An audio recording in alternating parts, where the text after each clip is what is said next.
All right, hello and welcome to the 11th episode of the Precocious Neophytes podcast. Yo, yo. Um, Yo, yeah. yo, yo. So what? Before we get into it, Ro, you wanna go get off first, or you wanna get into some other stuff first, or you trying to go straight into Nah, it? let's talk about our usual stuff before All I right, okay, load okay. the chamber, nigga. You gotta heat up.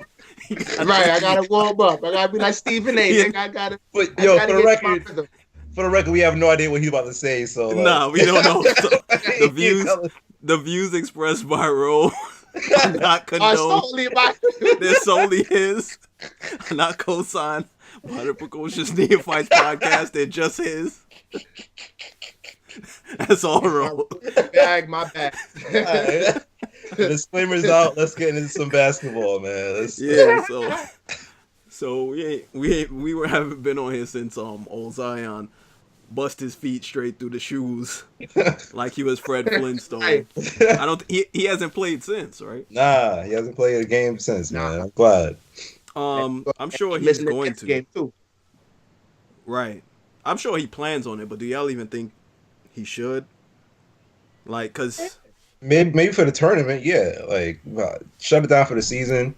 I think the tournament starts next week or something like that, or in a week and a half, whatever it is. Come back for that. Don't worry about the rest of this garbage. I think they have like 3-4 games left or something like that. I don't remember seeing the schedule, but like, yeah, there'll be the ACC tourney should be like soon, right? yeah, I don't need to come back for that. We good.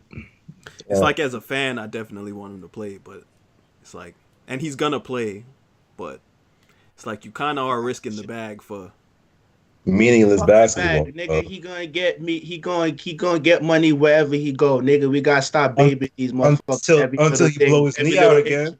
Right. Nah. Yeah, you blow his It's- knee out, nigga. That's part of life, nigga. Like, Nah. now you get me. Nah, Now you it's- about to get me I don't started, work nigga. Cause No, I'm, it's I messed don't up. work for free, Chamber, brother. nigga. I don't Nah, work nigga, for that's free part of at life. all for nobody. I That's don't work for free. I life. don't do volunteer work. I don't do no internships, brother. No soup kitchen. He go to college. Nothing. Nigga. That's None of part that. I it. need. He go to college.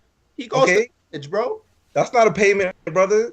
He's bringing in billions. Well, He's He don't have to. He don't have to play basketball when he go to Duke. He could do it. He can play any other sport, and he could do any. and this is why he's shutting it down. I think he got a wake up call. He almost blew out his knee with them PG 2.5s, and now he's like, "Yo, I'm not making no bet." almost blew out his knee, nigga. He turned wrong. He has a knee straight, nigga. Everybody He hyped almost- the injury because he's Zion, nigga. Yeah. He moved wrong. His foot came out his shoe. Like Chuck Why- said, ain't nothing wrong with Nike, nigga. It's Nah, a one. nothing- How many times do you have Nah, that? nothing wrong with the brand. Nothing wrong with Nike. There's something Alright, wrong so with play, not nigga. paying. Nah, there's something wrong with not paying Play. students, bro. That's just something wrong with not paying students. At least if they get paid off the books, like most of them are, I believe Zion is too. Right. Cool, but Yeah, no, of you got to be something done about that. You're not gonna just. I'm not gonna blow up my knee before I even see the NBA, bro. I'm not seeing no NBA contracts. I'm gonna blow up my knee, and then what's gonna happen? They're gonna be like, "Oh man, that's unfortunate." And then never play ball again, and then he's gonna go and then sell used Right. cars. Nah.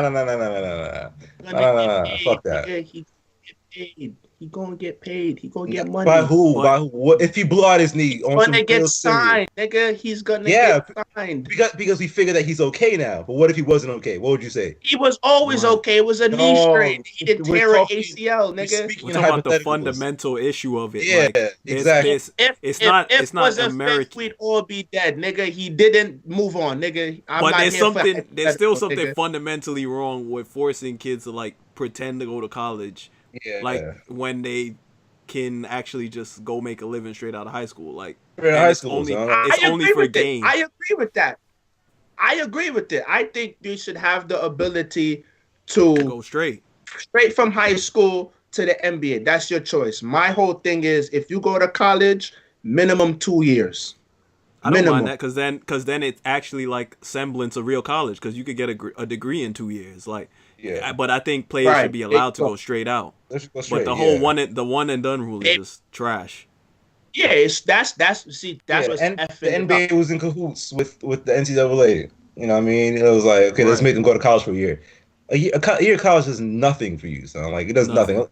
And I've heard a lot of guys talk about like former NBA players that went to college. I think Carlos Booz is one of them. He's like, yo, like I really enjoyed my college experience, and that's fine. Like the experience is cool for a lot of cats, but Zion needs to go to college, bro. He's going there and he's just talking to mad white girls at Duke. Like Yup. he don't need to be going to college Yeah, but to play 30 games.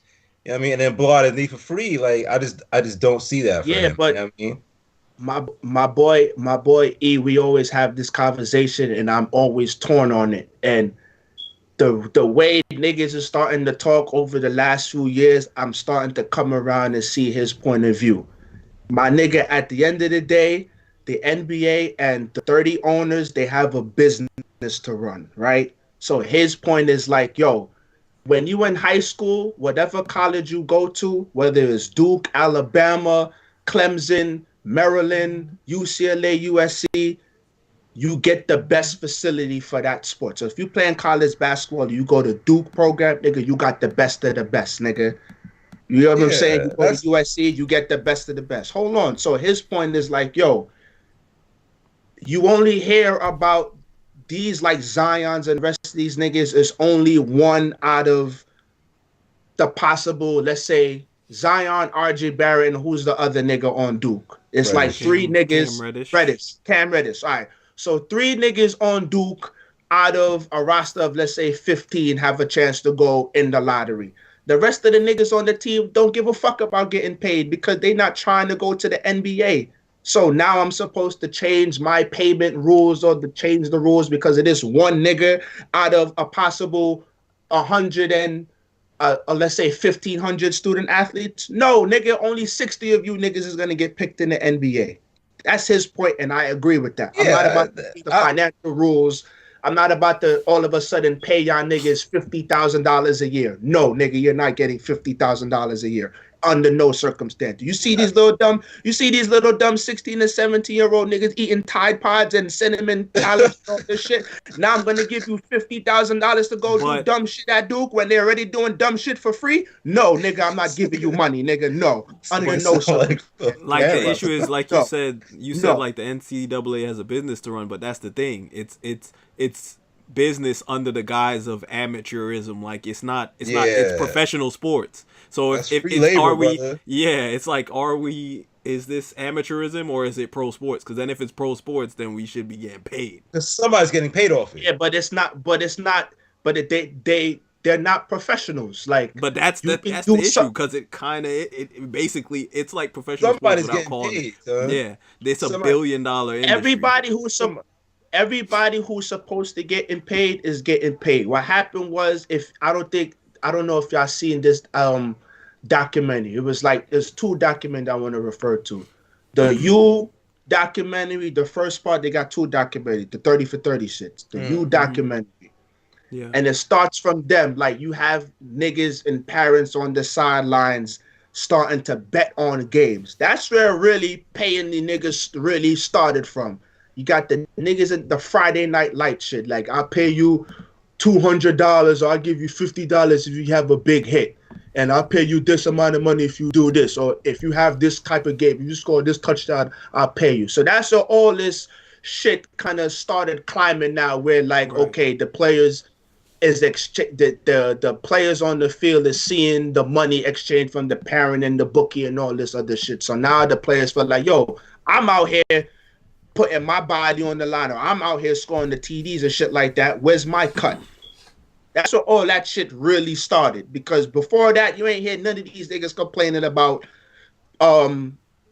getting paid. Like, I went to college, I played my sport, I went to school for 4 years, that was it. Now I understand times have changed where now the TV money is crazy and you got niggas kind of trying to exploit them. But again, it's the 1 out of 60 niggas that's trying to get to the NBA. The rest of these niggas is on the team because it looked good on a college resume. And it's only the basketball niggas we talking about, and sometimes maybe the football. You don't never hear baseball complaining about getting paid. You don't never hear lacrosse. You don't never hear hockey. Yeah. You don't never hear golf. You don't never hear tennis. And they just complain. They're not bringing in money. Yeah, the risk of injury is a lot less in baseball. You're swinging it back. You're not colliding with anybody in baseball unless you're out there swinging with your feet up. The risk of injury in football is higher. So let's go to the batting cage, and I'm gonna throw a 95-mile-an-hour pitch at your head. Move out the way and get it. No, but my issue is, like you're saying, it does matter. Like with football and basketball, it does matter that those sports are bringing in billions to the university. Like I'm not talking about the fencing team. Like they shouldn't get paid because nobody gives a shit. They should get paid. No, they should get because paid. they don't bring in any if money. You're a student, my it doesn't no, matter. Yes, it does. Athlete. My issue is this is like saying like WNBA players should get played like NBA players. No, they shouldn't because it doesn't. It's not the WNBA is a loss leader for the NBA. It doesn't even. It's probably not even a loss leader because it doesn't benefit them in any way. My issue is that NCAA football players and basketball players are bringing billions of dollars to the colleges and they don't get paid any money. Like it's not. Yeah, so I don't care about the sports that don't bring in money. They probably cost the universities money. They shouldn't get paid. It's even if we're saying okay, there's only one Zion on Duke, but Duke basketball is still 15 man. I don't know however many athletes. I'm not saying I don't know how many. There should be a pay scale. Like Zion should be making this much, and then the last guy on the bench should be making this much. No, why not? No. Zion sells the seats. No, they're selling jerseys, bro. They're selling number one jerseys. You're a college student. He's a college student but first. That's what I'm like. That's the point. Like he's a college student. But you're not first. Though. He's going there for 1 year because he has to. Yes, he's a college student. He went to Duke University to play college basketball. He didn't go to Duke to play because he has to. Yeah, they're forcing him to. Yeah, that's the point.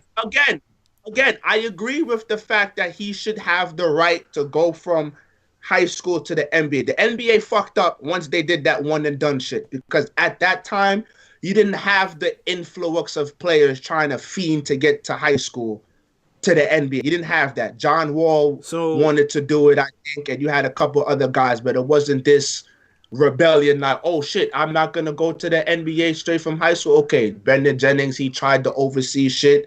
I think Moutier, he went to China. He was in China. Yeah, he wasn't trying to neither. So I understand. No, he went to China. That's what I was saying. He was in China. Like he's trying to feel forced to go. Yeah, he went to I can understand that part. But at the end of the day, like my boy always said, you don't have to play basketball. You can do anything else. This is their program specifically for basketball. You can play football, you can play lacrosse, you could be a doctor, you could be a lawyer. It's just these 1, 2, 3 niggas out of a whole bunch of other student athletes who want to get paid. And I'm saying, my nigga, you're gonna get paid.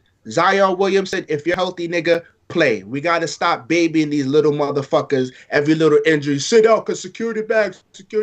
We teaching these niggas to be fucking soft, nigga. You made a commitment to Duke and your teammates, nigga. You gonna get paid.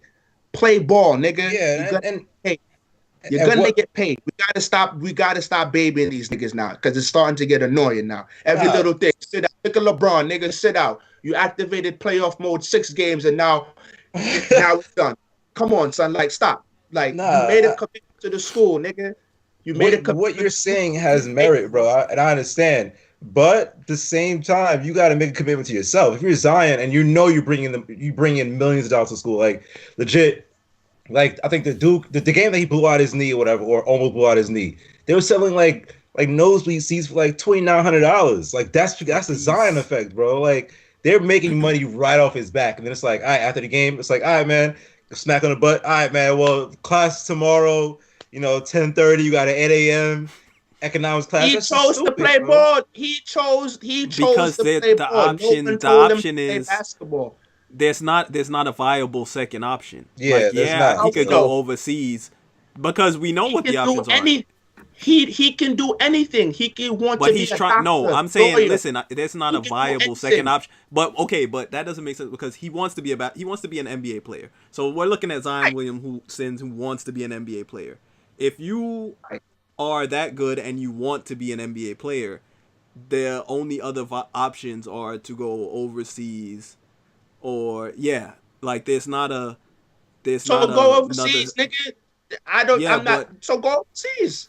But the whole point is that and it's not the same look. We it's easy to say that, but I just watched Luka Doncic killed probably the second best league in the NBA, and people were still like, "Oh, I don't know if he should be the number 1 pick. Oh, we don't know what kind of people view like there's no." if I'm an American born kid, like I have to move overseas. Yeah. Because you're forcing me. I can't just come straight out of high school. In any other, if I'm a carpenter, if I'm a doctor, or like, yeah, you have to, or not a doctor because you have to go to like medical school. But I'm saying like, if which I think is stupid in itself too.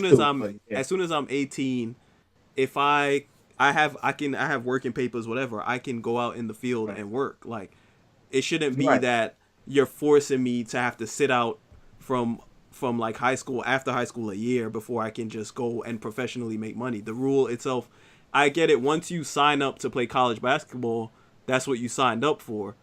But I just think if they're forcing them to do this whole one and done thing, then it's either don't do one and done thing, or you should be compensating the players. It's like they want to have their cake and eat it too. Well, like, why should they be compensated? This is the path. Like if I hear what you say, because I agree with you. Like, if you're 18, once you graduate high school, and there's trade school, there's auto mechanic school, there's a whole bunch of other stuff that you could do outside of going to college. I agree. College ain't for everybody, and I wish I had known what I know now after I graduated high school. I probably would have went into a trade. You know what I'm saying? So that I understand that, and I understand the whole.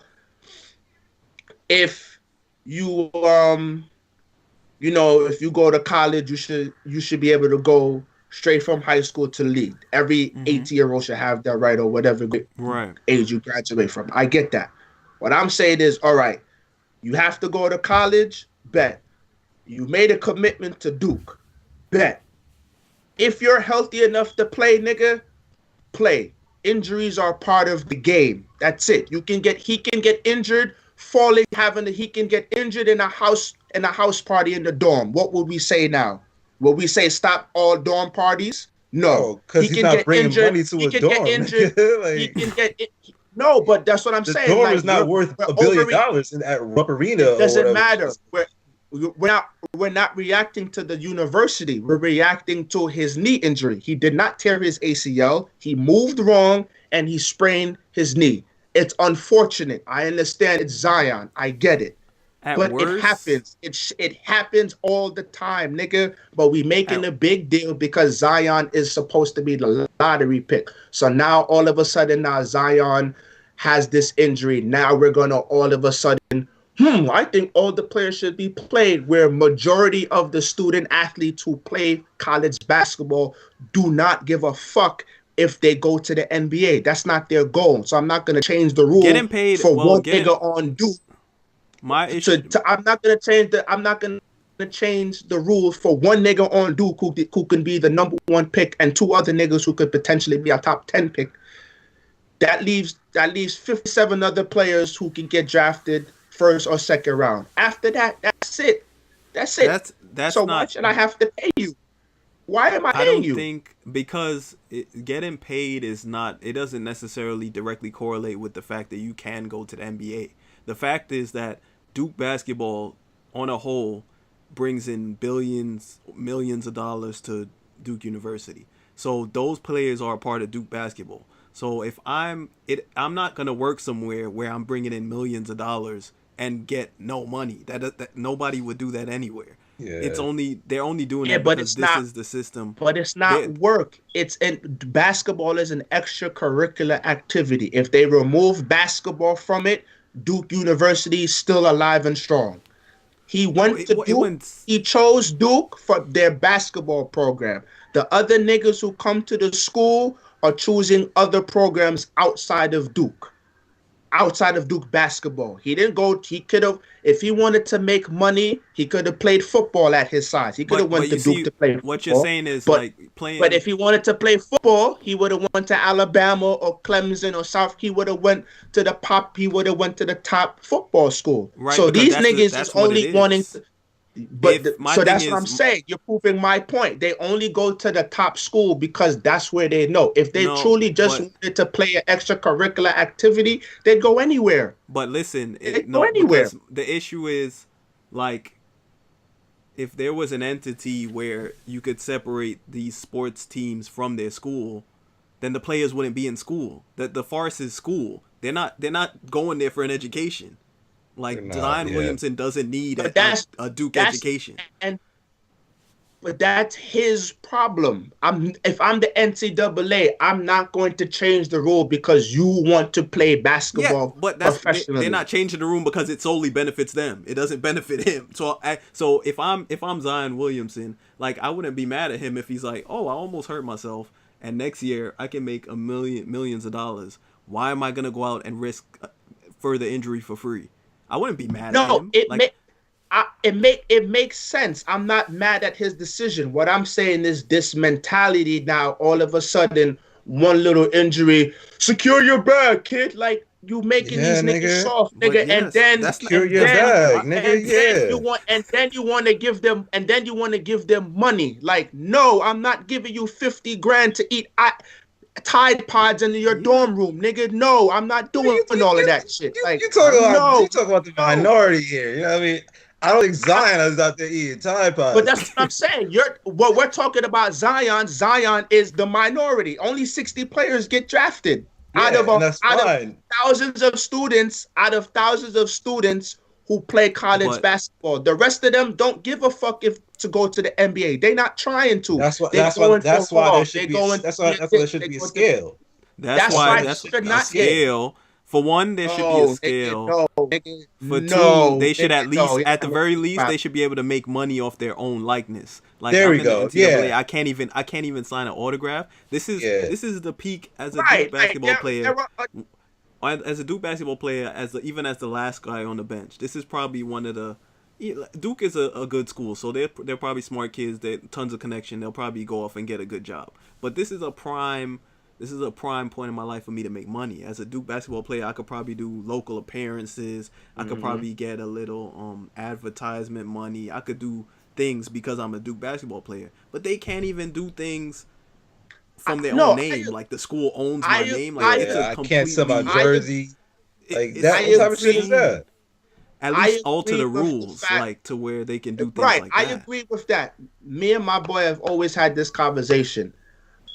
If you wanna, shout out to Justin, because we've had this conversation before. We kind of on the same page. Even though, yes, Duke basketball and the football players bring in the money, you are under the umbrella of student athlete, because then you're gonna have the baseball team be like, yo, what about me? Because baseball niggas bring in money too. I watch the NCAA tournament when the baseball niggas come on and they generate money too. The lacrosse niggas, they generate money too. Track and field, they generate money too. We just don't see it because we don't pay attention to it. But it's not on the scale of those other sports. Who gives a shit? Like it matters. They play it does not matter because they're all student athletes. All of these things are extracurricular activities. That's what I'm trying to say. You do not have to play the sport. Why is it being monetized? They're making money. The school is making cash money. Duke is a business. Okay, so then I'm gonna treat it like a business. I'm not gonna treat it like a school. I'm gonna say, okay, I'm a business too. Zion Williamson is a business. I'm gonna make the best decision for me. He don't have to play basketball. His business do not have to be basketball. His business could be anything he wants to be. That's what it is. That's what he chose. That's what he chose. So now you have to live with it. You have to live with it. That's what you chose, bro. You could have went to Duke. You could have went to Duke for medical. You could have went to Duke for law, music, communications, journalism. I don't see how that's the whole point. That's the whole point. Basketball is not his major. He's being forced to have a major that he doesn't even care about. He doesn't care about, bro. The communications department. Nobody's coming to see Zion sit there and take the SATs for $1 million. That's not 19,000 fans screaming his name, taking the MCAT, bro, or the GRE. They come to see him play basketball, so this is why he should be making money off it. If niggas is paying $2,900 for the seats that's gonna fix the fucking light bulbs, then yeah, I need to get a cut of that. Money in my pocket to go buy. Yeah, like cats don't even eat. We've all heard like the horror stories, bro, where cats not even eating, bro. Like they eating garbage. Yo, Shabazz couldn't eat, son. Like, and he got to go to practice all hungry. And come on, son. No. This is malpractice, bro. You stealing from the players at this point because it's like, all right, well, thanks for the labor. Go back to your dorm room. This is the solution my boy came up with. He was like, yo, what they should do is make sure they can always eat. They always got food. So whatever their card is, however you do it, if they go out to eat, let's say if they go to Applebee's or whatever the shit, whatever they do, wherever they at on the dorm, whatever school they go to, my nigga, they always got food. Me and Justin came up with this idea, and I agree with it, where it's like, it's not paying, it's a stipend almost. Like if you a college student athlete, my nigga, every semester, this is the amount we giving you. On top of that, you have a financial class that you have to take in order to maintain the money you getting. So you have to take this financial literacy class. We're not just going to give you money and that's it. Nah, we're going to send you out into the real world and learn how to budget your money. Because half of these niggas, they just want money to spend. And when they get to the league, they get dead broke. We done heard how many NBA players, they blow their money in about 2-3 years. They retire and ain't got no money. So while you in school, nigga, we're going to teach you how to budget your money. And you have to go. Otherwise, you do not get this money. Where it levels off is all Division I student athletes, my nigga, y'all all get this one amount of money. Football, baseball, basketball, golf, y'all all get the same amount. Division II, same thing. Division III, same thing. These niggas at these community colleges, same thing. This is your reward for being a student America, athlete. Though. That's like some socialist. That's not even the country we live in. That's not like. That's what I would do. This nigga rolled his dreads out and became a socialist, bro. Unbelievable. Nah, cause like I'm not giving Zion Williamson $50,000. He not. Yeah, I want millions. Forget 50. I don't want 50,000. He's not getting that. You're not getting that in college. Ain't no fucking way. But he probably is. That's the whole point. He probably is under the table. He should be able to get that straight up. And that'd still be not enough because he's bringing Duke way more than that. He should be able to go straight to the league. You went to college, my nigga, play ball, nigga. That's it. You gonna get your money, nigga. In a perfect world, we all agree, okay, they should be able to go straight from high school.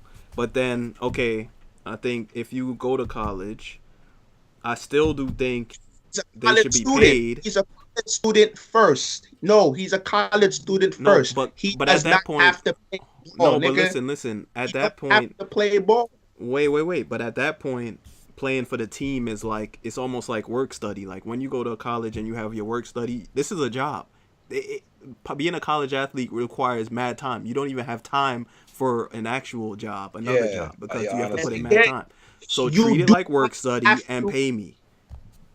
He don't have to play ball. Basketball is extracurricular. If they get rid of basketball, why are you going to Duke? That's what I'm saying. In this world, that's the whole point. So I wouldn't go to Duke he wouldn't be at Duke if not for basketball. That's the point. He's pretending to go to school because he has to. If every college decides to take away the basketball program, why are you going to college? Zion would not go to college. Zion wouldn't go to college. Okay, so he'd have to figure out another way to earn money, just like everyone. So why should he have to figure out another way? Because he's not everyone else. Everyone is not 6'7", 285, and can windmill dunk from the free throw line and bring in millions. Nobody's coming in to see me at work for $1 million. Nobody cares. Like, when I was in college, nobody came to see me take criminal justice exams. Nobody gave a shit about that. You know what I mean? Like, but you went to college. You signed this name fire just now. This nigga, son. For criminal justice. Look at this. You went to college for criminal justice. You went to college for criminal justice. You didn't go to play ball. You could have played on the basketball team. But it's not like he's going to Duke and majoring in basketball. Yeah, it's not even his major. They're probably giving him some BS. What his major is. That's the whole point. It's a farce. It's fraudulent. He's not going for a degree. That's a Joe Smith taking a point. That's not a good one, nigga. How? That's extracurricular. It's not extracurricular. Yes, because he's forced to go to school when he doesn't want to go to school. School is extracurricular activity. School is extracurricular, exactly. Classes are extracurricular activity. That's his problem. That's his problem. Yes, we know it's his problem. That's why he shouldn't be forced to go. All right, so stop acting like. So stop acting like the NCAA has to pay him to be. Yes, the NCAA is robbing children. It's robbing them. It's criminal. Nah, I would love to see Ro go to work and be like, they're like, no, that's extracurricular, bro. Or you say late at one day. It's 5:30. You still clocked in. Hey, bro, that's a curriculum, man. Hey, you don't gotta get paid for this. You don't gotta be here. And you're watching them, and you're literally watching them get millions of dollars while you're working. Yeah, that's the same thing, bro. He's not going. It's literally like you going to work every day. Zion's not going there for class. Zion is not going there.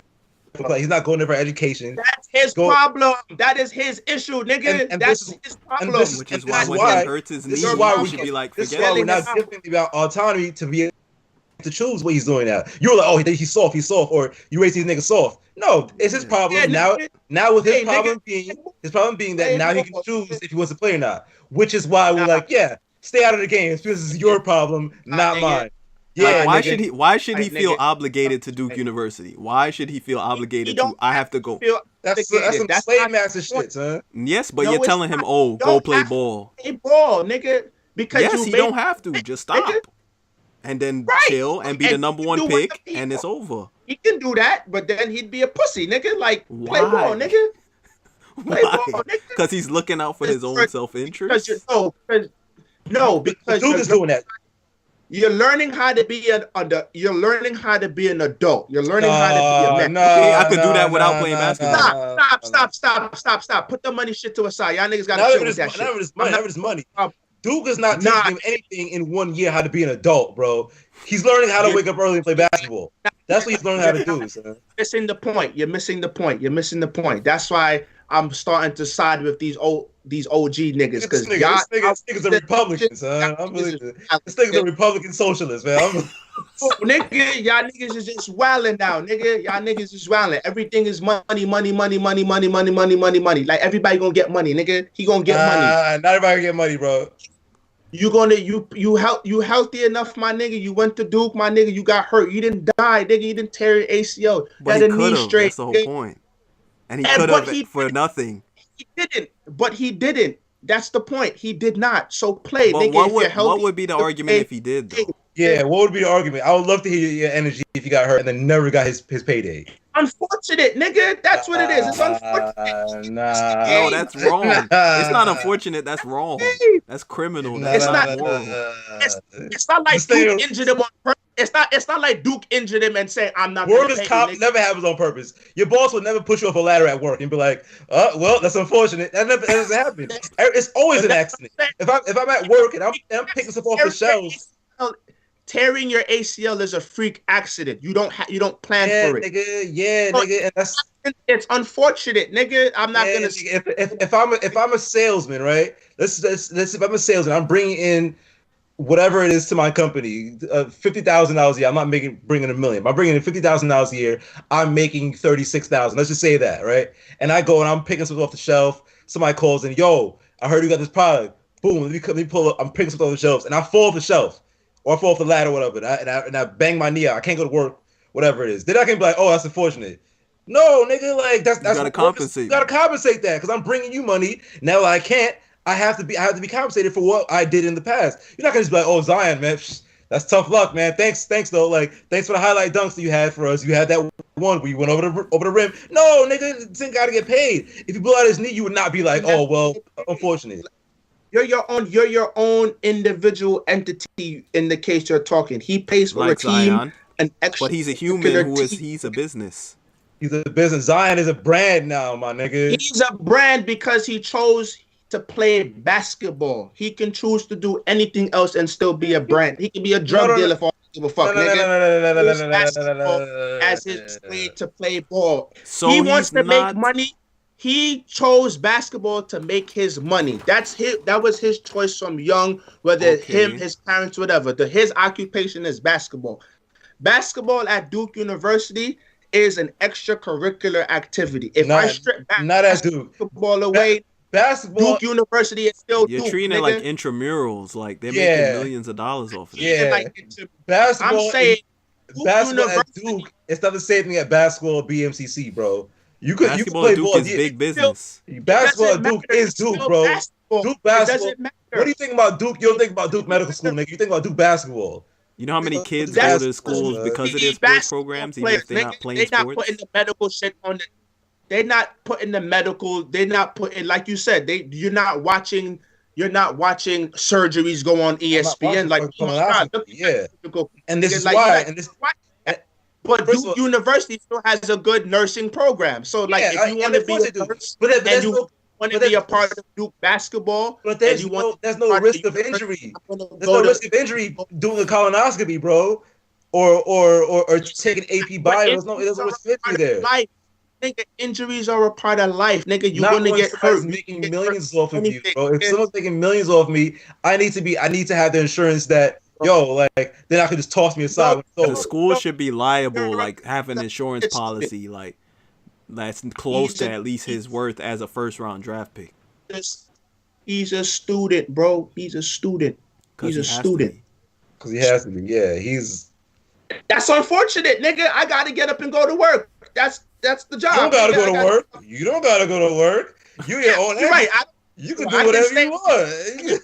I can stay home and collect unemployment, but if I want to make a living, I got to get up and go to work, nigga. That's the job, nigga. Like, the whole point is that the rules, the way it's set up to where someone who wants to play NBA basketball, the route they have to take is like, it's not moral. Like, it's not even American. It's like, it's some next level stuff. Like that. Nothing about being forced to go to school for a year before you could enter the job force is American. Yeah. Like, it's like I don't even know what it is. I agree, but now you saying I have to pay you. Like, no, I do not have to pay you. And then you talking about this nigga going to make millions of dollars because he plays for Duke basketball. Like, no, nigga, like, no, nigga. Do you know the dumb shit that these niggas do in college that they get that don't go unreported? But listen, yes, it is, because now you're giving them millions of dollars, nigga. That's fine. They're earning it. They're earning it. My whole point is, they are. So okay. So listen. Nigga, so see, this is what I'm saying. Wait, no, listen. So if Zion Williamson,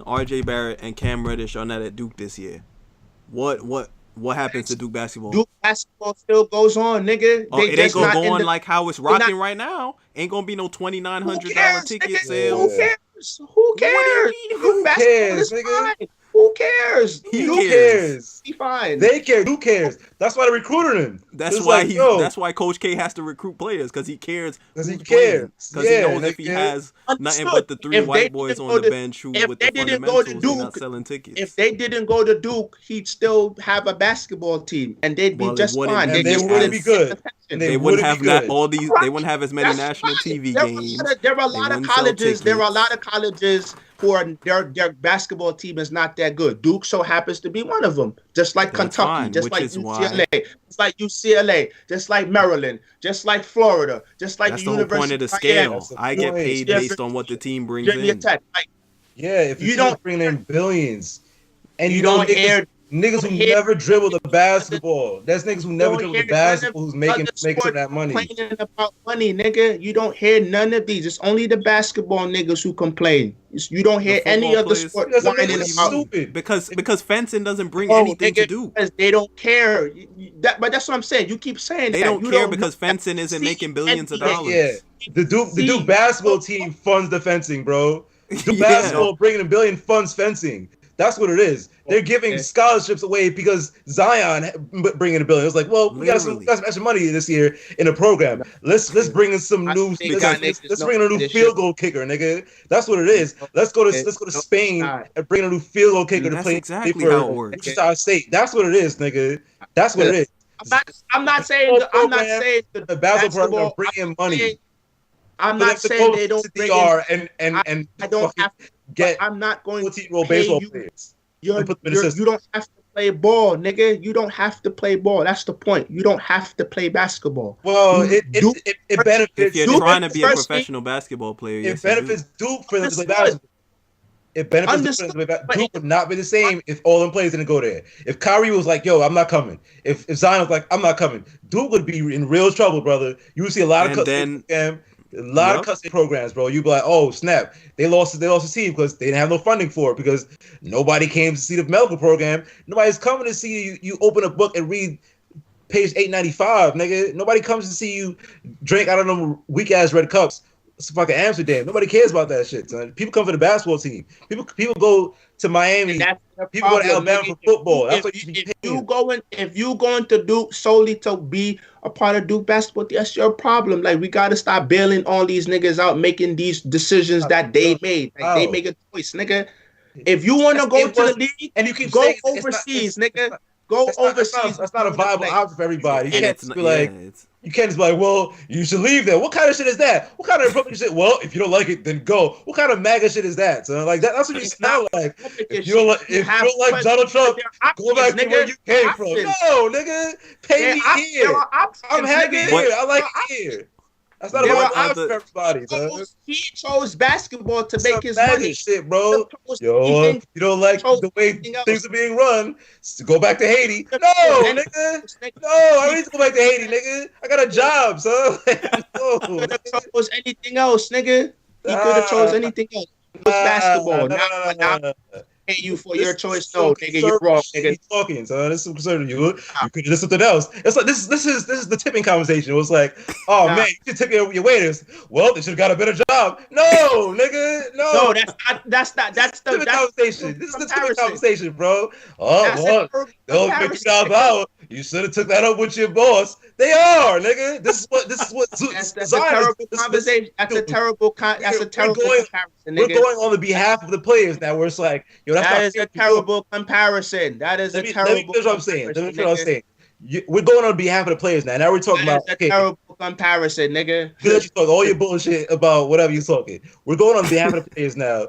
Zion, like, yo, this is not fair what you do to these players because they're risking injury playing for you. So like, there's wide receivers playing college football, going across the middle of the field, getting smacked in the face, and you'll never hear about it. It's like, all right, well, good play, good, tough, hard-nosed play, and that's it.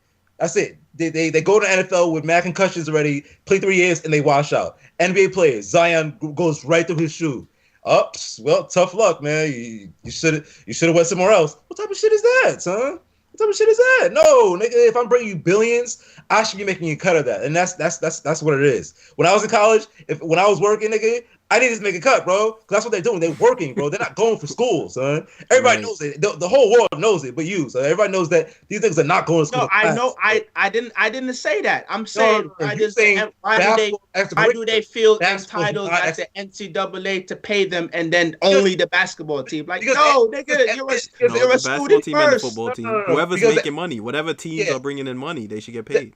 The NCAA is operating as a business, and you said it yourself. Right. If you're operating as a business, you should pay your employees, and that's what they're doing. They're not employees. They're college students, nigga. That's what I'm saying. They're not. Because our employees, but they're not. Bro. They went to school. They didn't go. They went to school. Duke University is a school. It's not a league, nigga. But if you could separate Duke basketball from the university, who would be at the university? I'm all for it. No, that's not true. That's not true. What do you mean? Anybody worthwhile is not going.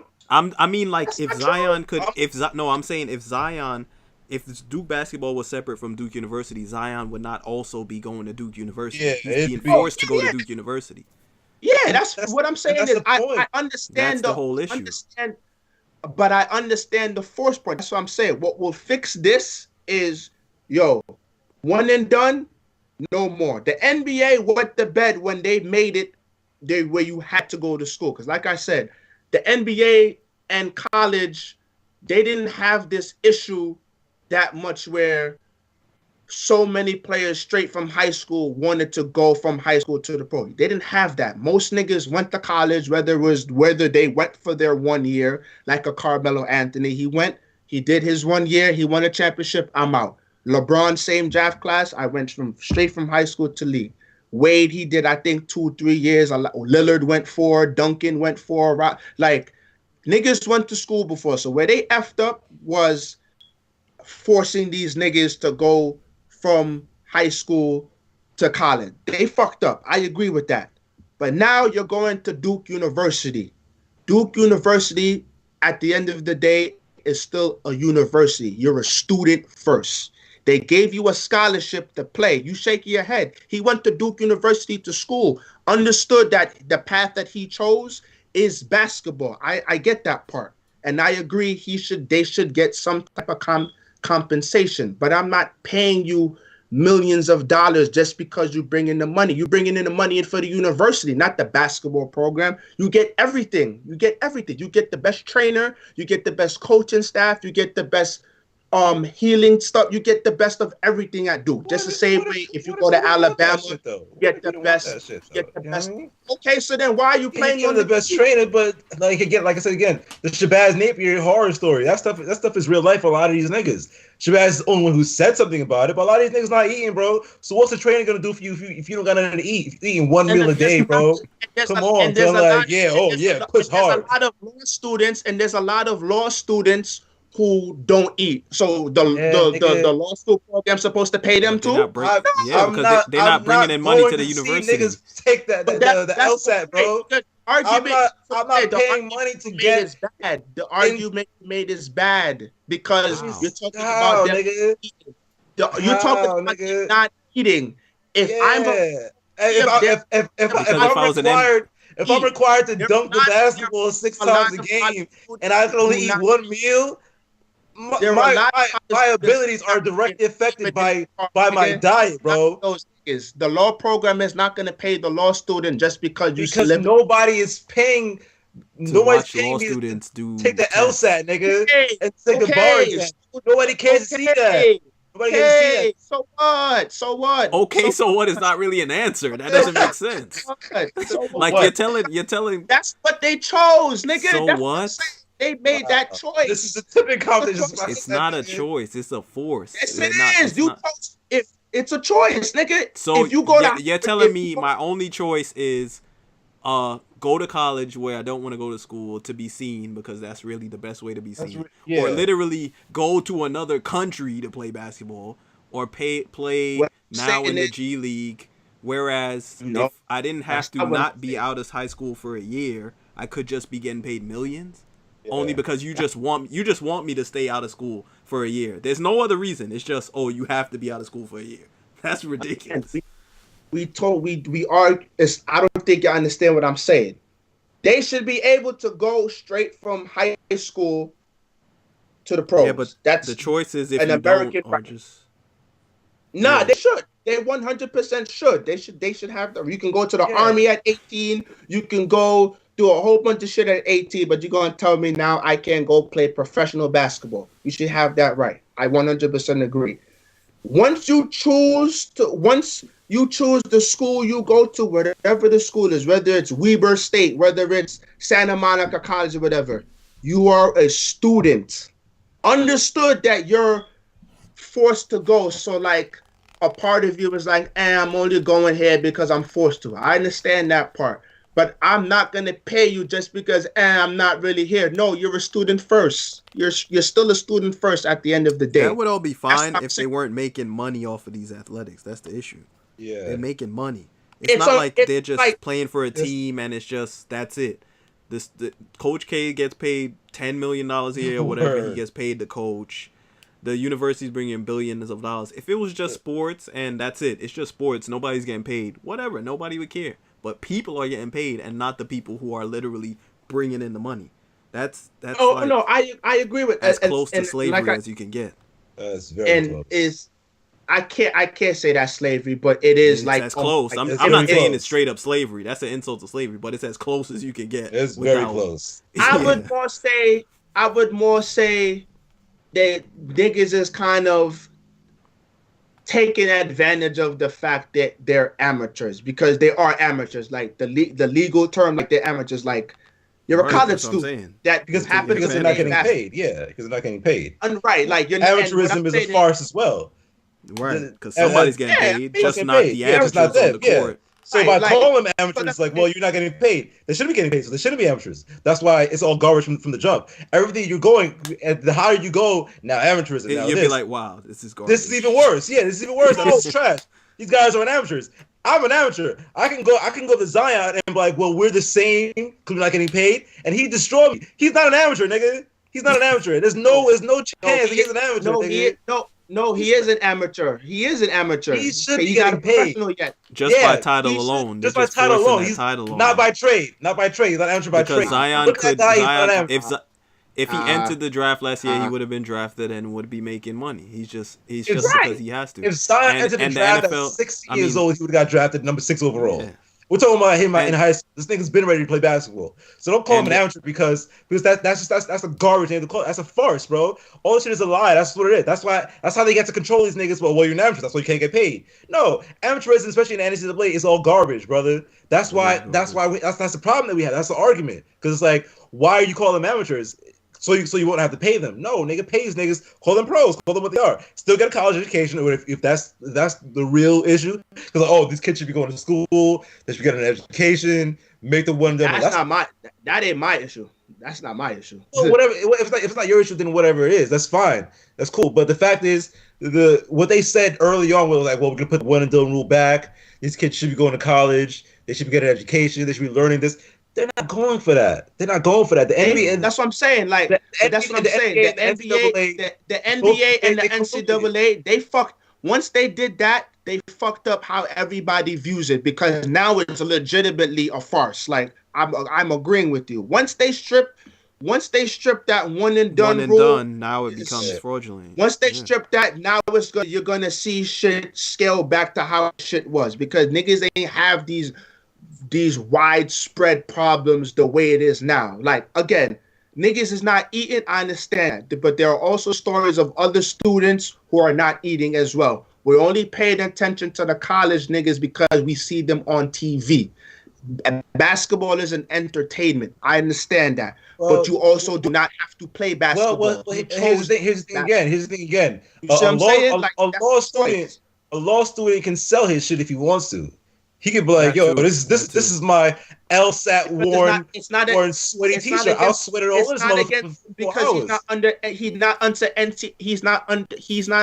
an athlete. Like he's not under. Well, that's our issue. The NCAA is criminal. Exactly. Why are you treating these guys different? Again, what I'm saying is I agree with you. All I'm saying is that's why I said the NCAA should, as an organization, you're a student athlete, nigga.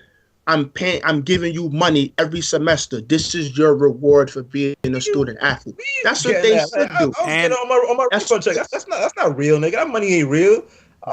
They should also be able to make money off their own likeness. I should be able to sign autographs. I agree with that. But like LSAT or a medical student could sell some shit that he did, like, or art student could sell his art. And art student could sell his art. You'd be like, all right, well, this is what I made in class. I'm gonna sell it on Etsy, whatever, and they're gonna be fine. Now Zion can go to a game and dunk the ball 7 times and be like, damn, good game. He can take his jersey. They can be like, the 80s gonna be like, all right, pass me that jersey. That's mine now. No, nigga, what type of shit is that? Listen to the question I'm asking you. Are you saying Duke University should pay them or the NCAA should pay them? I don't care who should pay them. They should be getting paid. I don't care who.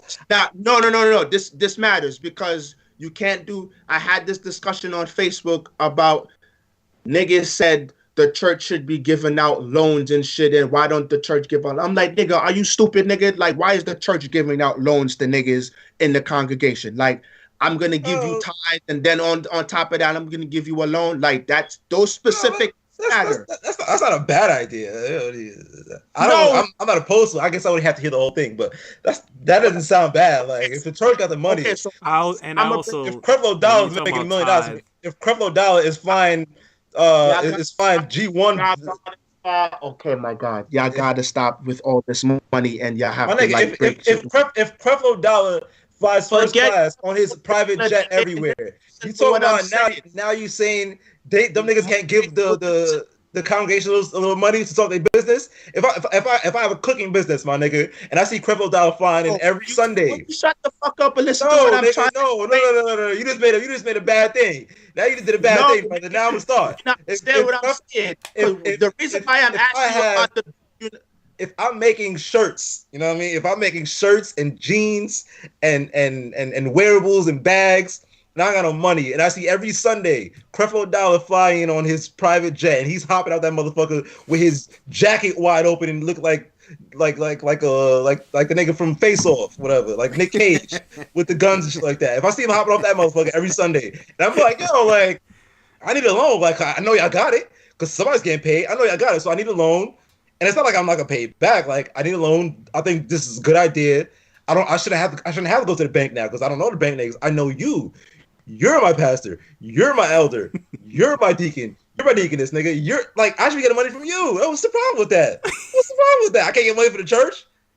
Where the money go? Where's the money go? My Where's nigga. The go? The building fund? My nigga. Niggas never build the buildings, huh?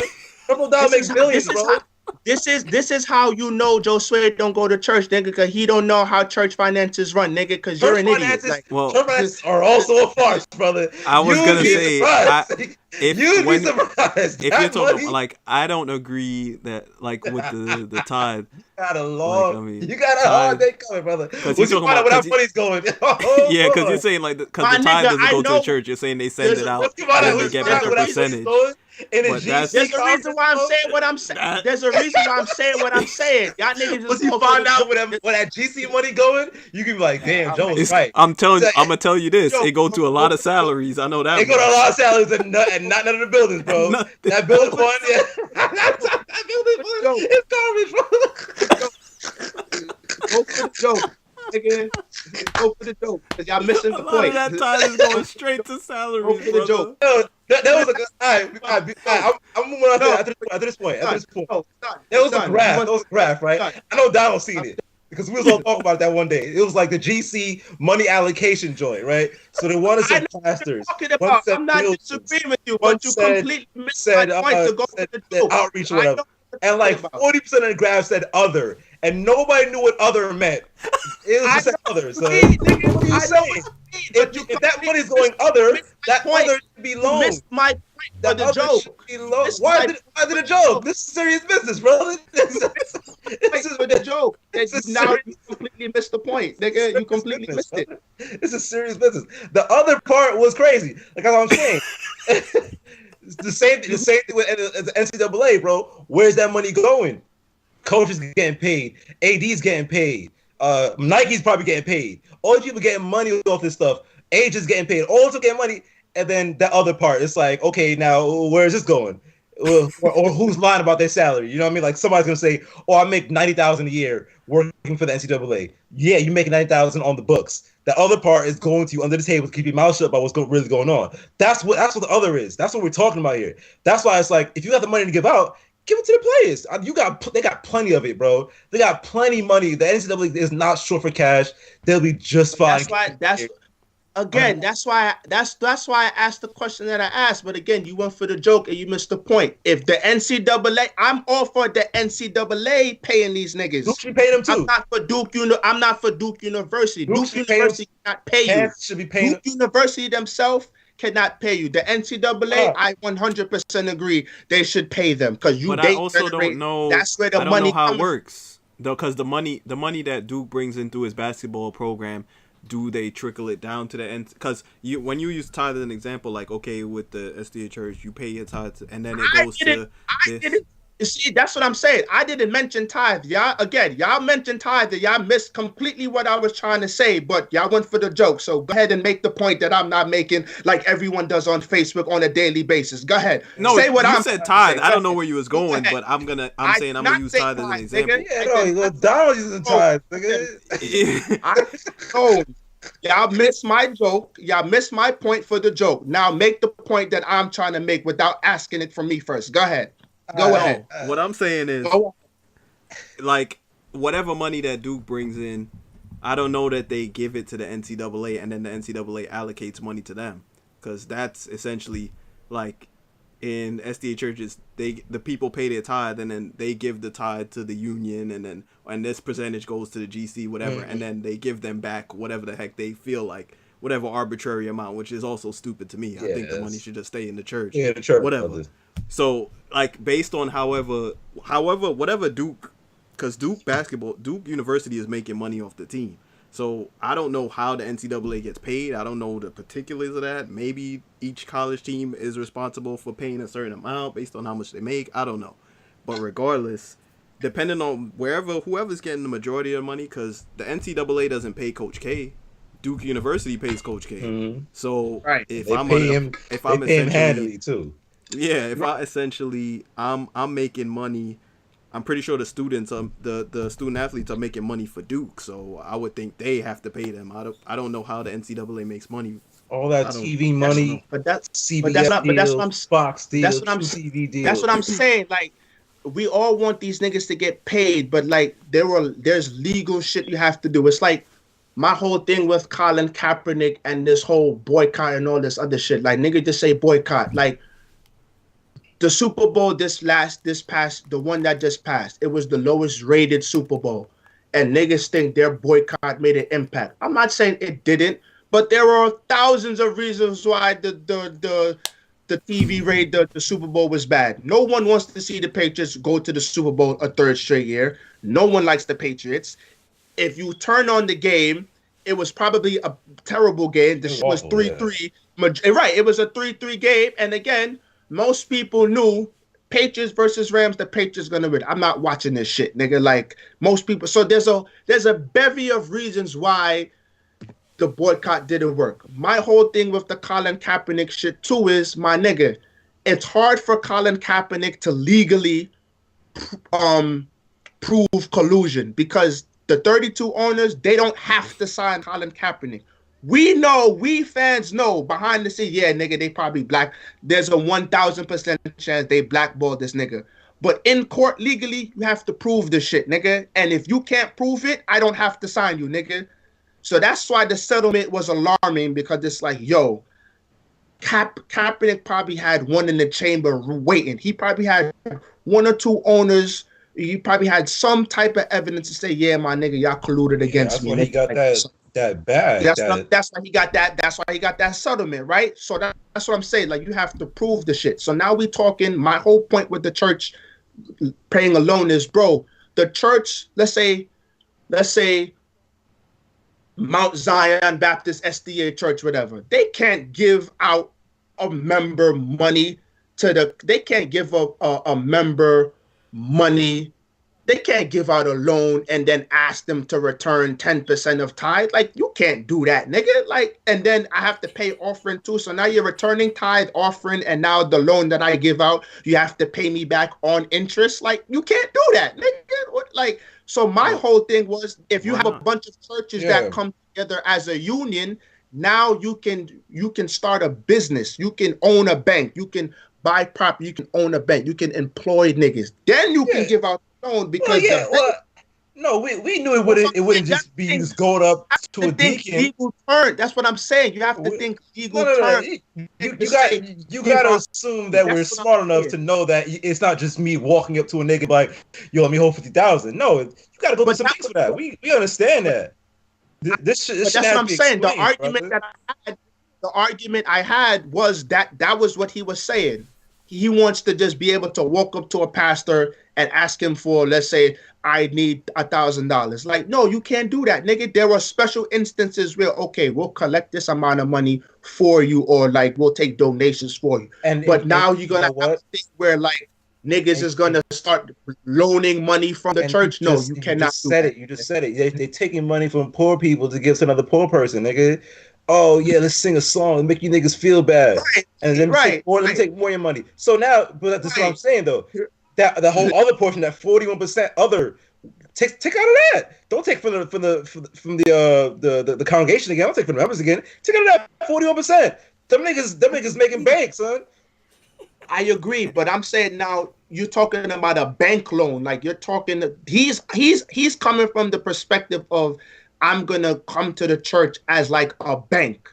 No, nigga, you can't. But I think it is also like, you can also view, because like when you made the example of like whatever Baptist church, but in it itself, like you can view an individual church like as a business. Like, churches, you can. There are churches that bring in enough money, or that they have employees, because like I mean, yeah, and like with the SDA church, it's like, they belong to unions, and then the union belongs to this conference, and then all that crap. Right. But there are churches that just operate on their own, and I personally like prefer that, because it's like, I mean, if you have people who are doing right by the situation, it's easier to monitor the money's going here, this has happened. I personally don't like the idea of, okay, I give money to my church, and they're going to send it to them, and then they're going to chop it up, and they're going to send it to them, and then they're going to chop us down and bring us, like, whatever scraps they got left after they done paid all these salaries. It's like, okay, what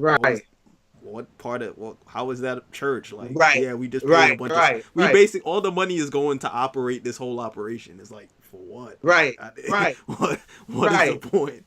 But it's that's what I'm saying. Like, there's a lot of red tape that niggas don't understand, and it's like when people just saying give them money, yeah, there has to be a legitimate way of doing it, and I'm not gonna. The NCAA,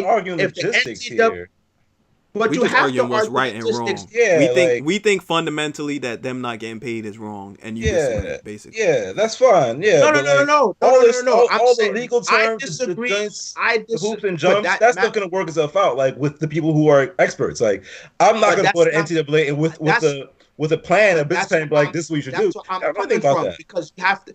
But that's what I'm coming from, because most of the guys on the internet who saying pay him, they just want to see them get money, but they have no strategy or plan as to how. The reason they're not paying them is not red tape. It's not about figuring out the logistics. They just don't want to pay them. Yeah, it's not about, we gotta do this. I agree with that. Again, it's like niggas miss my point. I'm coming from a strategy point, because if you're gonna have a plan, if you want shit to get done, have a plan. That's all I'm saying. Most niggas on the internet arguing, they just saying pay them, and they like how you supposed to pay them? I don't know, just pay them. Like, that's how most niggas is coming at most it. Niggas are arguing morals, not we're just arguing the morality of it. Right? Yeah, it's like, okay, well, if A and B are making money for C, then C should be paying A and B. That's what we're arguing. It's not like, first of all, get out your pen and paper. I'm gonna get on this whiteboard. No, that's not my job. I'm not making billions of money from these niggas. You should figure that out. You as the employee should figure that out. It's like, hey, we're advocating for these players now. This is what should be done. They're not getting shit. They're not eating. This is who we are. This is what we argue about. It's not about us making the plans together. They got people that can do that. I'm pretty sure they have the smartest minds working at Duke University that could come up with a business plan like that. They just don't want to. It doesn't serve their best interest. It's like, if we pay them, that's less money in our pockets. That's what we're arguing. They got plenty of niggas that can work on the math, nigga. Like, I guess that. But all right, so fine. Me talking with the people that I'm talking to, we are coming up with a plan. And if niggas were to ask or present shit that way, it would come off as, okay, you have a plan for these niggas to get paid, as opposed to just throw money at them. That's what it's coming off as. So that's why you're gonna have that's the disconnect you're gonna have. So that's why you have a lot of people saying, no, I'm not paying you because I'm a loss to the blah blah blah. Like, I always hated that argument, because I agree. No one is coming to see the law school. No one is coming to see the worldwide leader of law school. Like, no one is coming to see that. You know what I'm saying? So that's what I'm saying. If you're gonna say this, have a plan. That's all. If you're gonna say this, brother, I'll get you a plan. Let me see them budgets. We know you, nigga. You was a wild nigga. So I know that. I can get you a plan for these niggas get paid. Yeah, I know that. That plan would be nice. And I'd cut myself a check too out of it, nigga. I'm just coming from it from a logical and a strategic. We all understand that it wouldn't be like. It wouldn't be. It would take a lot of planning to make it right. Yeah, it's not happening overnight. That's all I'm arguing. I'm saying most niggas who saying it, they just want them to get money. And I'm like, okay, that's the start. And that's the start. It doesn't have to be a how. It's like the fact that we're arguing morals, right? That's the fundamental. So if we're going like, okay, well, you should get paid. Like, these niggas should get paid. The NCAA should be like, you know what? You're right. We almost ruined our best players' knee, whatever, for nothing. Now let's think of a plan. We're not arguing the end. We're arguing the start. It's like, okay, well, here's what we need. Yeah. You figure out the rest, because you have all the money at your disposal. Most niggas, if you have to have a plan to come to the table first. That's what I'm saying. You can't just say pay. You have to come. Well, actually, we do have a plan. The plan is you getting paid millions. They're not getting paid anything. That's the plan. Take some of that shit off your shit. Man, put some of that shit on their shit, nigga. Like, nigga, that's not a plan. That's some hood shit. That's the plan. Joe Sway, nigga, if you would have run my business, nigga, I'd go bankrupt, nigga. Next, nigga. You wouldn't pay any of your workers. You wouldn't pay. No, next, nigga. If $4 an hour, like, you don't have to work it. You don't gotta work it. You should have chosen something else. They would have all left. Niggas would have quit. Niggas would have quit your shit. Like, oh, well, you should have got a better job somewhere. I don't gotta pay you. You run my business. I go bankrupt, nigga. Niggas would have pay him. I don't know. Pay him. Niggas would have quit your shit. My business. I don't know how they should get paid. Pay him. How? I don't know, nigga. You figure it out. That's niggas would have quit your job, bro. Niggas would have quit your shit because you don't want to pay niggas, nigga. You don't want to pay niggas. You got no plan, nigga. I didn't say don't pay. I said come up with a plan, nigga. No. We're not gonna let you revise that shit, nigga. You was talking about don't pay them niggas, nigga. You said it came from school, nigga. Don't try to revise my shit. They did. Duke University should be paying them. The NCAA should be paying them, not Duke. Duke has nothing to do with Duke is paying the athletic director. Duke is paying the coaches. Yes, Duke is paying the trainers. Duke is paying all the niggas. Why can they not pay the players now? They're paying everybody else. They're paying teachers. They're paying the staff. They're paying the foreman. They're paying the porter. They're paying the trainers. They're paying students too. Duke should pay the students too. The students who don't play basketball, they should get paid too. The students they don't do nothing. That's my point, nigga. That's what I'm saying. If you were to present your shit to the NCAA, they'd laugh in your face, nigga, and they should laugh. I'm thinking about a business plan in 5 minutes, brother. That's come on, son. As long as it ends and the players getting played. I don't care if they laugh. We can work some shit out. I'll sit in a room with them for 4 hours. Come back in their room, nigga. 4 hours until we come up with something. And these things will leave money. You're playing 5 minutes laughing in your face, nigga. They laughing in your face, nigga. You wouldn't pay your plays, nigga. You wouldn't pay your plays. That's not what I said, nigga. That's not what I said. You lead on to DiCaprio. You lead on to Bango, nigga. Candyland, nigga. You're not paying your plays, man. And the NBA is not blameless because, like, the Players Association, a lot of those older veterans don't even want these kids coming in from high school because that's a couple roster spots. Yeah, like are off the table. I don't think it's really that. I don't think it's. I mean, it plays a role. Like it plays a role. No, because it benefits the NBA in that you have kind of a slightly more finished products coming to your league. It's like a minor league system that you don't have to fund.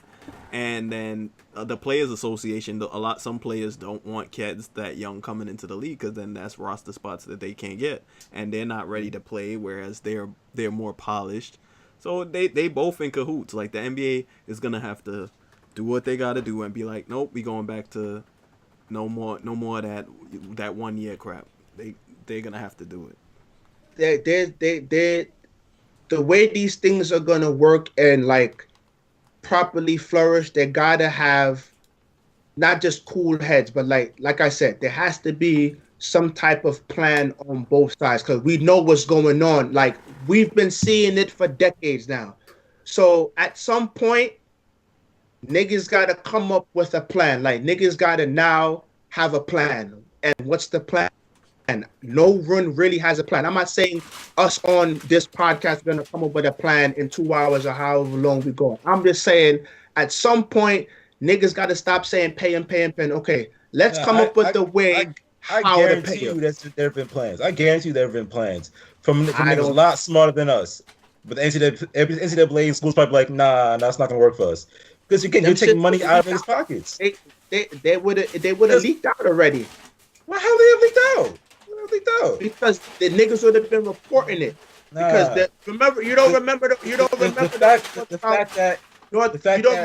shit about Northwestern University. You don't remember the shit about Northwestern.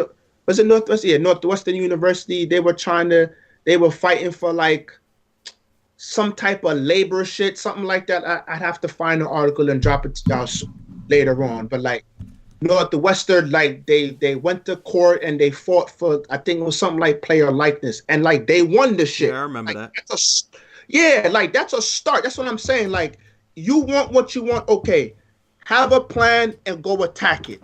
That's what y'all niggas should be doing rather than reacting to Zion. He sprained his knee, and now all of a sudden now we're telling him if you're healthy, don't play. Like, bro. Nah, it's not just reacting to Zion. Hey, bro, like people have been on this for years. People on this for years, and you just said it. I know, but what I'm saying this is just the next thing up. It's gonna be Zion this year. Next year is gonna be somebody else. Football players have done it. Wasn't it? Which Bosa was it that was like, yeah, I'm just done for the year, and he could have played. I think it was Nick. Nick Bosa. I'm not playing. I'm not playing the bowl game. I'm not doing that. I think a bunch of players. I'd be like, hey. Yeah. One of the running backs did that too. Some running back was like, nah. I think Nick Chubb or whatever was like.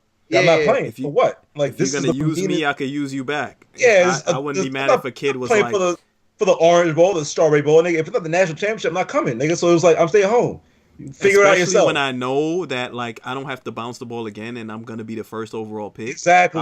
I've already gotten what I needed out of this. Exactly. So exactly. You want to use me? I can use you back. And I'm out, bro. I'm cool on it. I'm gonna work on my free throws. And I'm cool. What if? He's a competitor though, so he's he's probably gonna play. Because what if Zion? Again, that's what I'm. That's again that nigga statement. I'm talking about if you're a competitor, nigga, play, nigga. That's what I'm saying. If you're a competitor, but if he didn't want to play, I wouldn't be mad either. Because if he didn't want to play, I wouldn't be mad at him neither. Again, it's like I'm on Facebook. Like you're making arguments and putting words in my mouth that I'm not saying. But you said you would call him soft. Yeah, you was calling him soft. I would call him soft because of the competitor. Like he's a competitor. So if you're a competitor, nigga, you want to play. If you're healthy and you're a competitor, I can want to play and still understand that I don't. It's not best for me to play. Yeah, I could be the biggest competitor of the world and be like, I'm still not playing this shit. And you're you're not a competitor, compete bro. for free or compete for millions of dollars next year. Because what if Zion? Because what if Zion got that Victor Oladipo injury? Victor Oladipo is saying about bouncing tennis balls now to get his knee back in shape. No, nigga, absolutely not. So that wouldn't make him any less of a competitor. Exactly. I'm a great competitor, but I'm also very smart. I'm also good about self-preservation. This is working on myself. This is the mumbo jumbo. This is exactly how the NCAA wants these kids to think. Like, where's your heart? Where's your heart? Yeah, you quit on your team. Play for Duke. Like, this don't care about Zion Williamson. No. If Zion wasn't getting him checks, they wouldn't care. Liquor shit, son. Niggas like, oh man, you quit on your team. Damian Woody on air all the time, crying about niggas crying. Oh my God, how can you quit on your team? These are your guys. These cats. Nigga, this is not the V8 Con. You playing against fucking Miami, son. You're not going. There's some credence to that shit, though. Trenches. No, there's not. No, there's not. There is, bro. Yes, there is, bro. There is. You don't want it because you don't agree with it, so you don't like it. There's credence to it. If you have former athletes telling you it, how can you sit there from your couch and say no? There's no credence because I don't like. They're bootleggers, bro. That's what they are. No, they're not. There's some credence to it, and you'd have to accept that. Why would you? They're not. Play for free. No, you don't like it. You don't like it, so it's not. It has no relevance to you. There's credence to it. There's credence to everything that these niggas are saying. I think they should get paid, but everybody has an. But pocket here, they have an argument, nigga. And instead of being so dismissive of everybody's argument, come together and hear everybody out and come with the plan. You're a bootlicker. No, don't get no money. That's how everybody sounds. And now when the NCAA say that, no, I'm not paying you, nigga. You automatically lose the argument once you challenge the guy's competitive nature. You can't just be like, well, let's hear him out. And they'll be like, well, you're not competitive enough. That's why you're not playing. Or you don't care about your team. I care about my team, but I care about myself too. You can't keep putting everybody else first. And then now you blow out your knee, and then now what happens? Everybody's like, well, tough luck. No, nigga, that's not how it works. What I'm saying is he didn't blow out his knee. He sprained his knee. But he did it. We got to stop saying what if. It's the same thing with LeBron. What if LeBron didn't get hurt? But he got hurt, nigga. That's the game, nigga. Like, he got hurt. This is exactly what we're talking about. You can't. But things now it's like, well, you didn't hurt your knee. But he did not get hurt. No, but let me finish. He did not blow out his knee. So if you're healthy enough to play, nigga. That's what I'm saying. That's fine. That's fine. Don't say he's not a competitor now. If you're a competitor, you should play.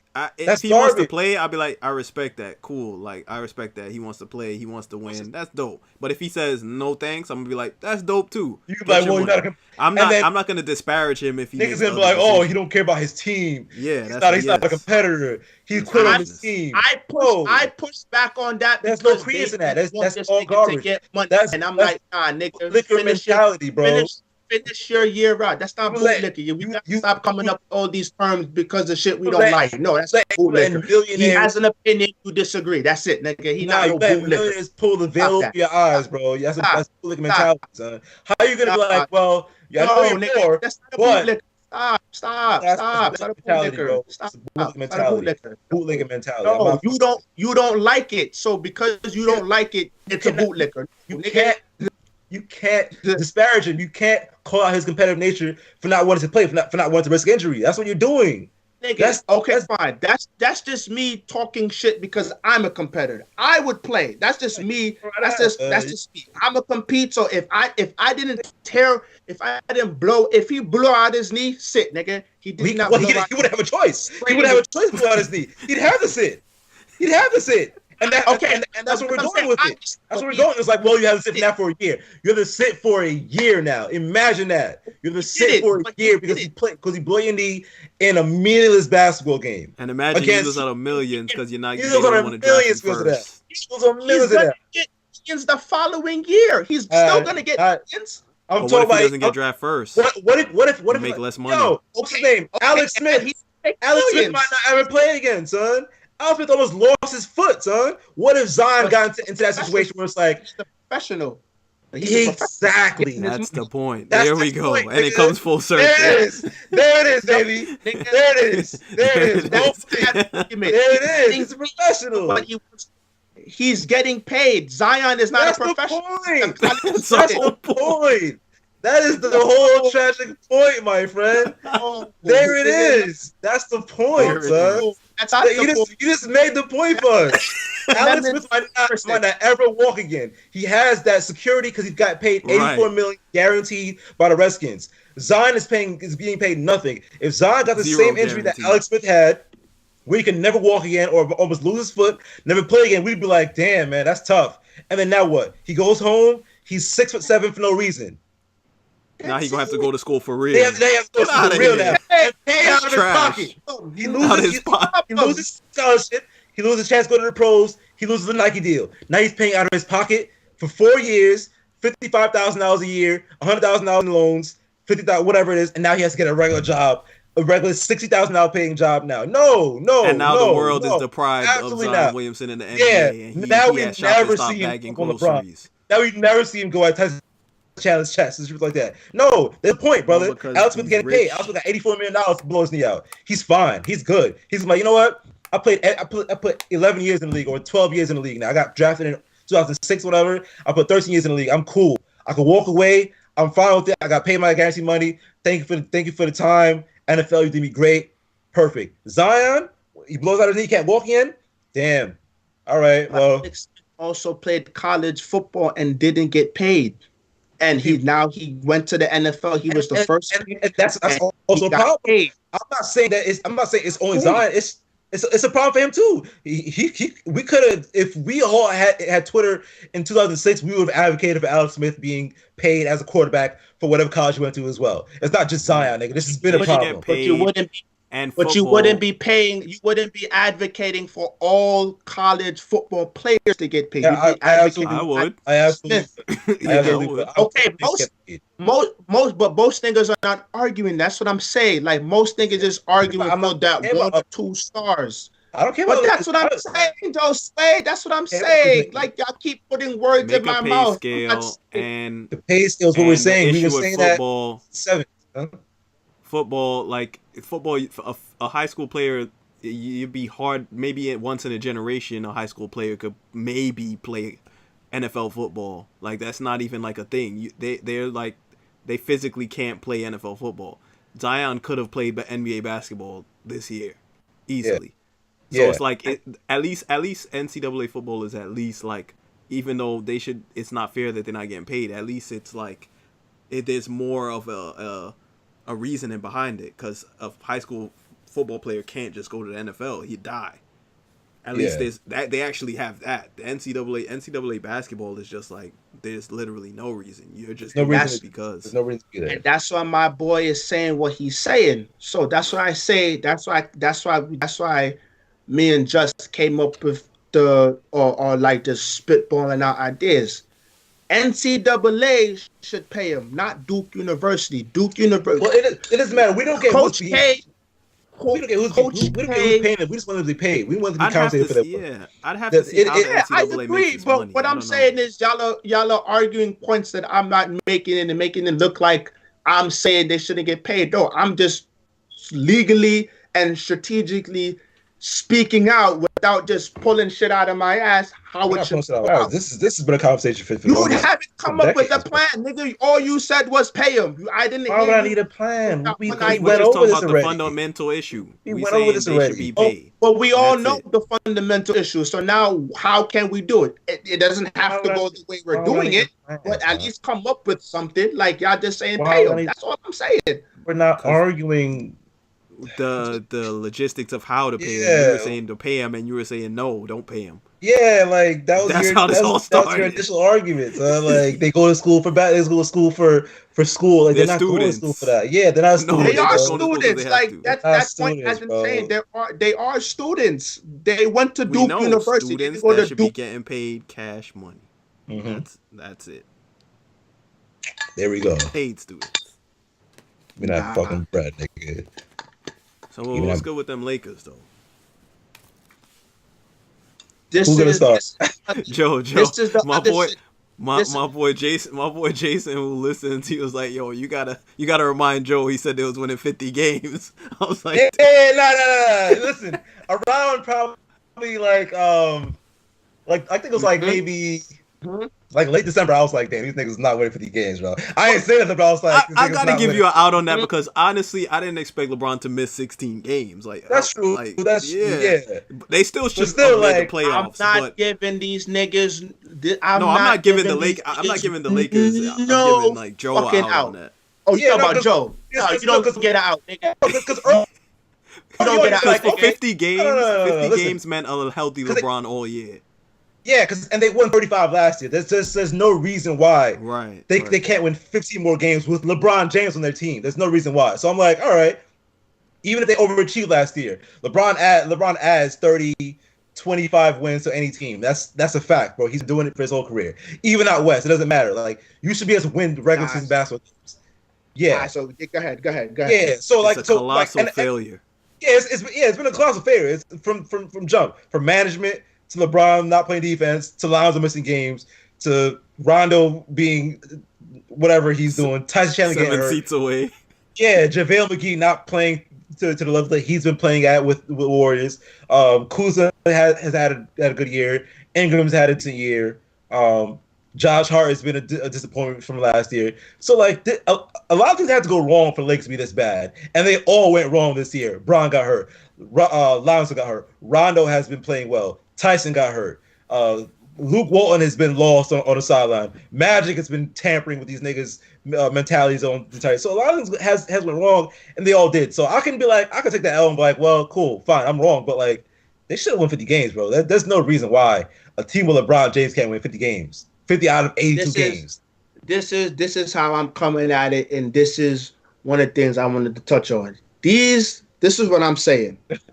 Me and Joe Sway have been I've known Joe Sway for almost more than 10 years. And when we were in high school, nigga, we used to play ball in the park.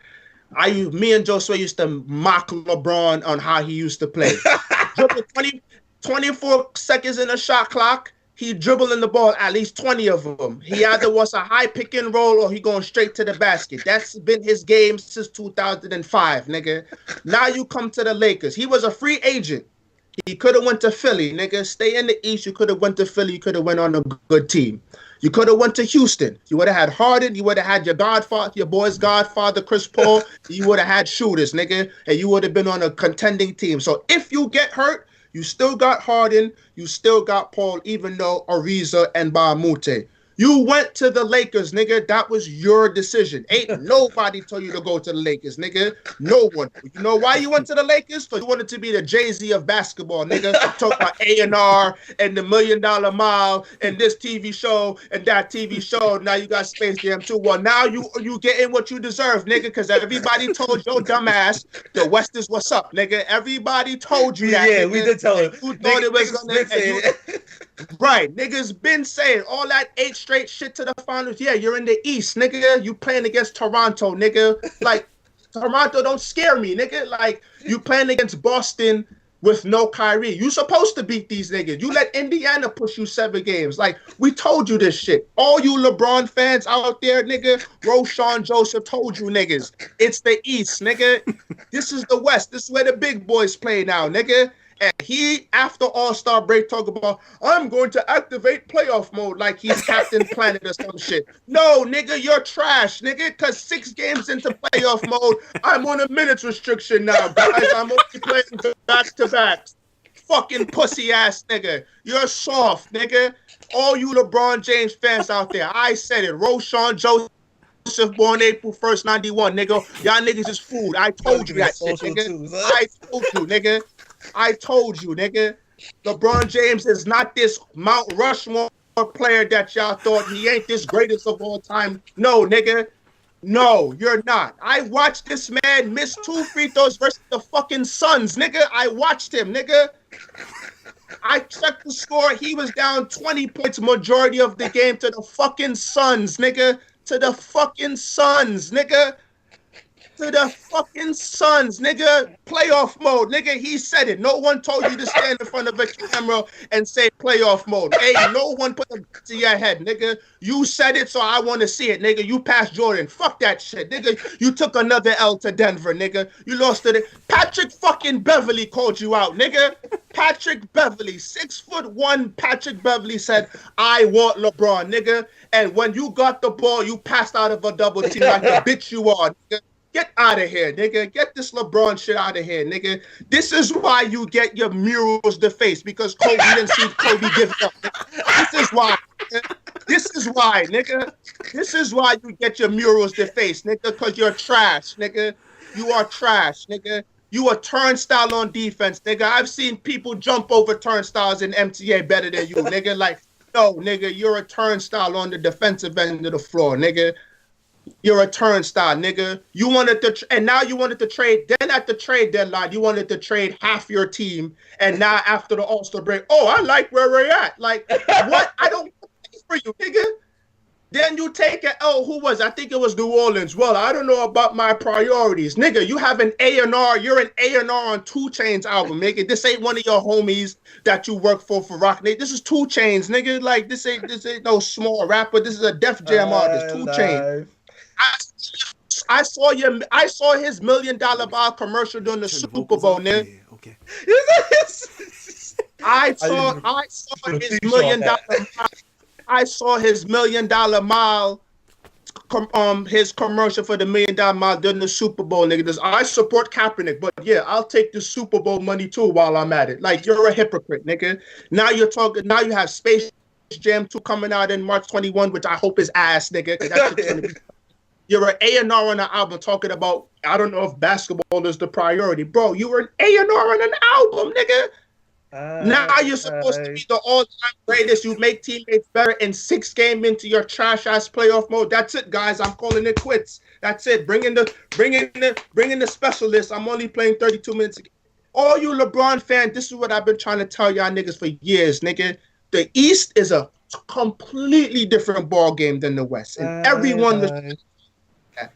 everybody was trying to, you see LeBron bopping his head in the music. You see him in the, and you taking this L on the court, nigga, but you bobbing your head to 2 Chainz album. Like, yeah, nigga, take this L while you at it. You're going to have plenty of time to rap or go to the league, nigga. You're going to have plenty of time, nigga, because you're going to be home watching. And now all of a sudden now, oh, I'm on a minutes restriction. That's it. Now he patting himself on the back on Instagram, reposted everybody who celebrated him. Yeah, because you about to take this L and not make the playoffs, nigga. That's why you get your mirrors to face, nigga. This is why, nigga, because you not Kobe, nigga. You ain't never been Kobe. You'll never be Kobe. Mike, Shaq, you'll never be these niggas. Never be these niggas. Are you kidding me, nigga? 6 games playoff mode, nigga. 6 games and he calling it quits? 6 games? Cause they lost. They lost 5 or 6, didn't they, or some shit like that? They lost mad games. That's his fault. Ain't nobody told him to say that. Who told him to say that? There was no gun to his head. Yeah, he kind of burned himself with that one. And you know what's funny? Like, not to like jump on anything Rose saying, because most of it I agree with. But like, there was a timestamp on that video. I think it was February 1 or something like that. It was the night before they played the Warriors. Before he was like, "Yeah, I'm not playing today." It was 11:43 p.m. When it like, you should be asleep, nigga. You got the Warriors tomorrow, so you got the defending champs coming to town. He was like, "Nah, load management." This nigga was with 2 Chainz at the studio, son. Probably in Atlanta. This nigga was probably in Atlanta, flying in the day before. It was like, "Nah, I'm tired. But that's a long flight." It was like, "Yo, you could have." You could just not have been there, bro. Like, this thing was like, that's the shit that got bothered. Like, you don't care about basketball at all now. Like, you don't care. He don't care about basketball at all. And we knew what the Laker move was as soon as he signed, nigga. As soon as he signed to Laker, we knew it's Hollywood, nigga. You had 2 homes, and you had a home in Cleveland, and you had 2 homes in LA, nigga. We all knew. So what I'm saying, if I'm LeBron James and I'm these professional athletes, nigga, just own your bullshit, nigga. Just say I went to the Lakers because I want to be in Hollywood, nigga. And if we win a championship, I'm good. Own it. Don't sit here and lie to my face, talk about you activating playoff mode like you Thanos, nigga. You Black Panther getting disintegrated into the thin blue sky, nigga. You not Thanos, nigga. Like, get out of here. Not Thanos. Yeah. This way he gonna be playing on the last game of the season going home, nigga. In the mirror like a doofus. Yeah, nigga, like he be having this do-rag going with his fake ass hairline with the red wine. With his red wine and shit. Like, yeah, nigga, like yeah, nigga, you gonna be playing out on the last game of the season because you're gonna be home, nigga. And you gonna be on TNT's edition of Gone Fishing, nigga. That's what you about to be on, nigga. You're not even gonna make the playoffs. For the record, though, and then it's not a bad album, by the way. And then what makes it worse? What makes it worse about the Lakers is he picked the niggas. He picked the niggas. You know you need shooters, nigga. You pick Lance Stevenson. You pick JaVale McGee. You pick Rondo. You picked Michael Beasley. Tell you something. You picked Michael fucking Beasley as one of your bench niggas. That's who you picked. And you thought you were gonna win the championship? I think in Turkey now. He's not even Come on, son. And I'm supposed to now feel sorry for him. He got hurt, nigga. That's part of the game, nigga. Injuries is part of the game. Like, I can't. If you got hurt and you went to Houston and Philly, you'd be good.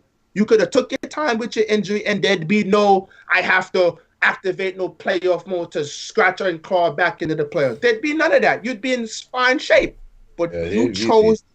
So now own your decision. Own your bullshit. Don't blame your team and talk about priorities. Don't try to get half the team traded because New Orleans best player, Anthony Davis so happens to be Rich Paul's agent, who happens to be like your best friend. So now New Orleans is supposed to give in to Anthony Davis's trade demands. No, nigga.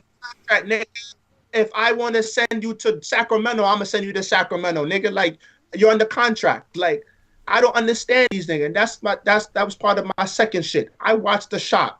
This nigga Anthony Davis talk about, I'm taking the power back. Nigga, what power do you have, bro? You're under contract, nigga. You're under contract for next season. For next year, too. Yeah, he's not even, he's under contract for another year. Nigga. Yeah, they don't have to trade him until next year. They don't have to trade you.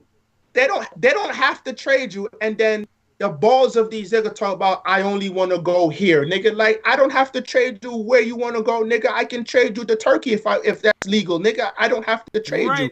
But they do have the power in that, like, you could just hold over, like, yeah, trade me there, but I'm not going to resign there. I'm not going to resign. Yeah, so that puts the other team in a tough spot. It's like, well, we don't want to. New Orleans doesn't care, but the other teams are unlikely to take the risk. Even though recently it kind of seems like it's worth the risk. Like, Paul George got bullied into staying. I don't know if That's Kawhi's gonna leave. that's because they can offer him the most money. So this is what I'm saying about Anthony Davis, Right. right? I remember when he got this contract extension from New Orleans. New Orleans is the 30th media market out of 30 NBA teams. When he signed that, when he got drafted to New Orleans, they were the 30th media market. When you got the contract extension, they were the 30th media market. When you're on the team now, they're the 30th media market. When you leave the team, they're going to be the 30th media market. Yeah. No one told you to sign the contract that you signed, nigga. You willingly signed that contract. So now 2-3 years in, oh, I don't want to play for them no more. Nah, nigga. Under contract, and you have to play now. Because what New Orleans could do is, nigga, if you don't play, I can fine you, nigga. I can sue you for breach of contract. But here's the thing. That's the thing. It's like New Orleans wanted to not play him, and the NBA was threatening to fine New Orleans. It's like a whole. It's messed up. Because I could see why they wouldn't want to play him, because they don't want to risk him getting injured, and then there goes your asset. So it's like I don't even know. Like, what do you do? He has to play. Like, I have to play you. Like, you signed the contract. You're not hurt. You're healthy enough to play. You got to play, bro. Like, you signed the contract. Like, NBA players have a lot of power in that sense. They have a lot of power, but it's like, bro, you signed the contract. So it's like, are we going to be these niggas to be like, oh, it's a players league? Or are we going to be like, I have to hold you accountable to your shit. Like, you signed the contract willingly. Like, you signed the contract. You wanted. They would have to start working like language into the contracts to where the players are getting penalized for not playing. But like in the NFL, like where you hold out on a franchise tag, like you're not getting paid for those weeks you're not playing. You know what I mean? It's like they would have to start working in language to where they actually get penalized. If they'd be like, yeah, I don't want to play, or trade me, or I'm not trying to play. You know what I'm saying? Like, but right now it's just they have all this power.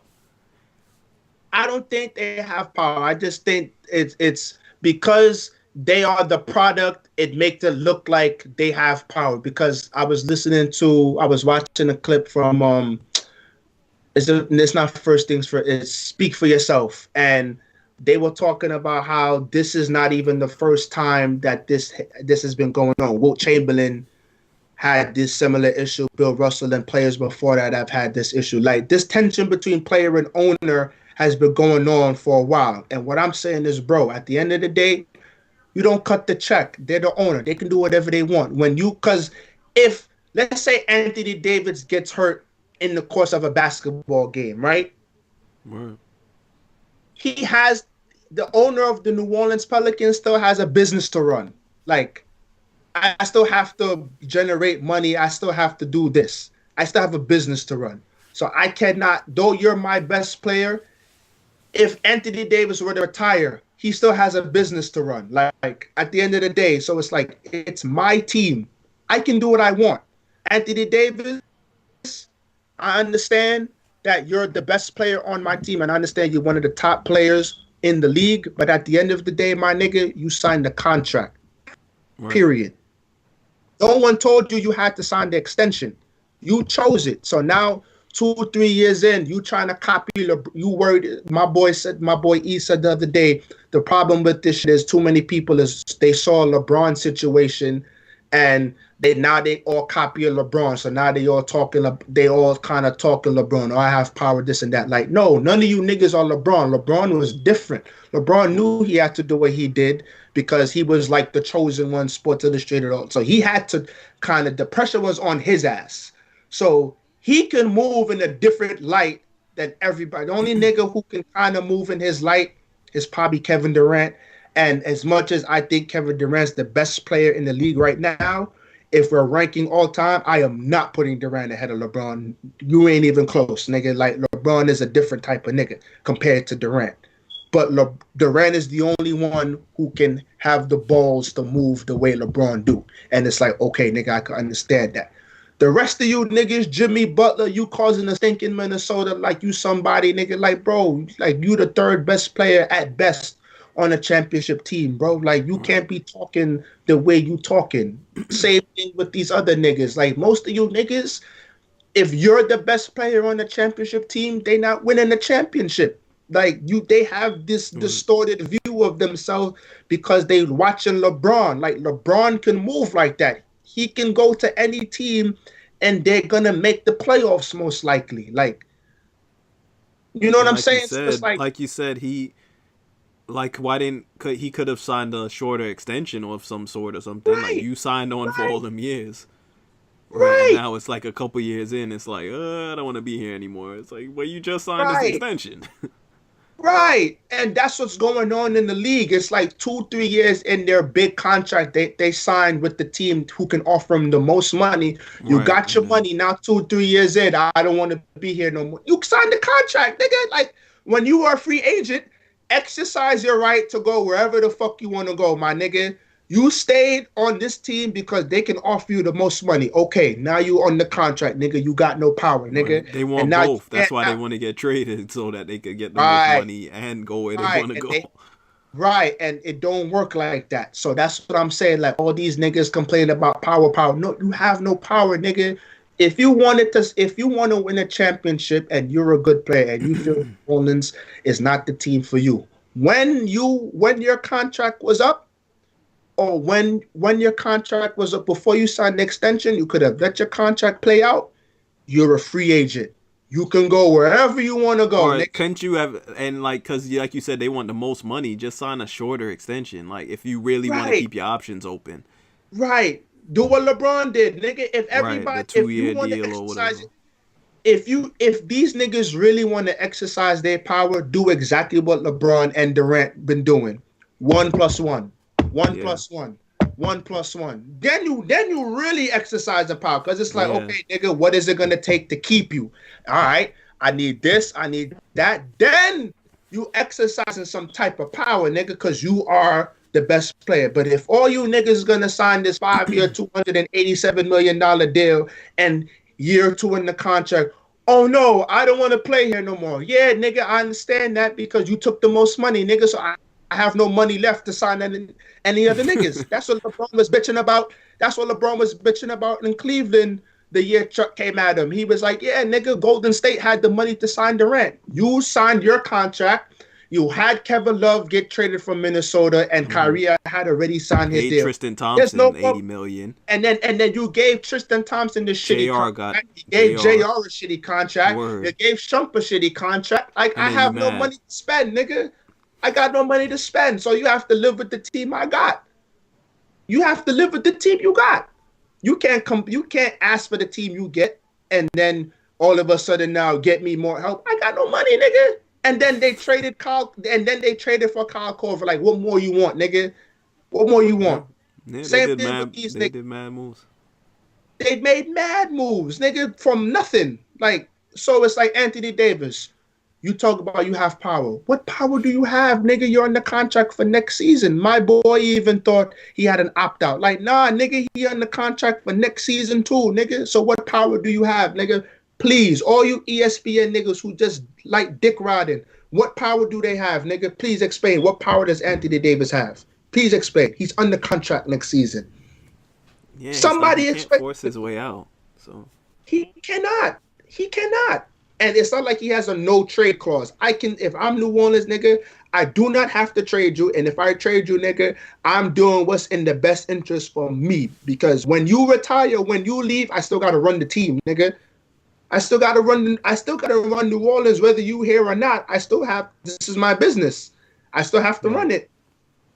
So it's like, I don't have to capitulate to you and send you to the Lakers, and then you expect me to just hand you to the Lakers because LeBron is friends with your agent. Like, I don't have to do none of that shit. Like, these professional athletes is some real arrogant motherfuckers. Like Antonio Brown talking this shit about, well, management, if I act up and this and that and the third, like, bro, your problem is with Big Ben, not management.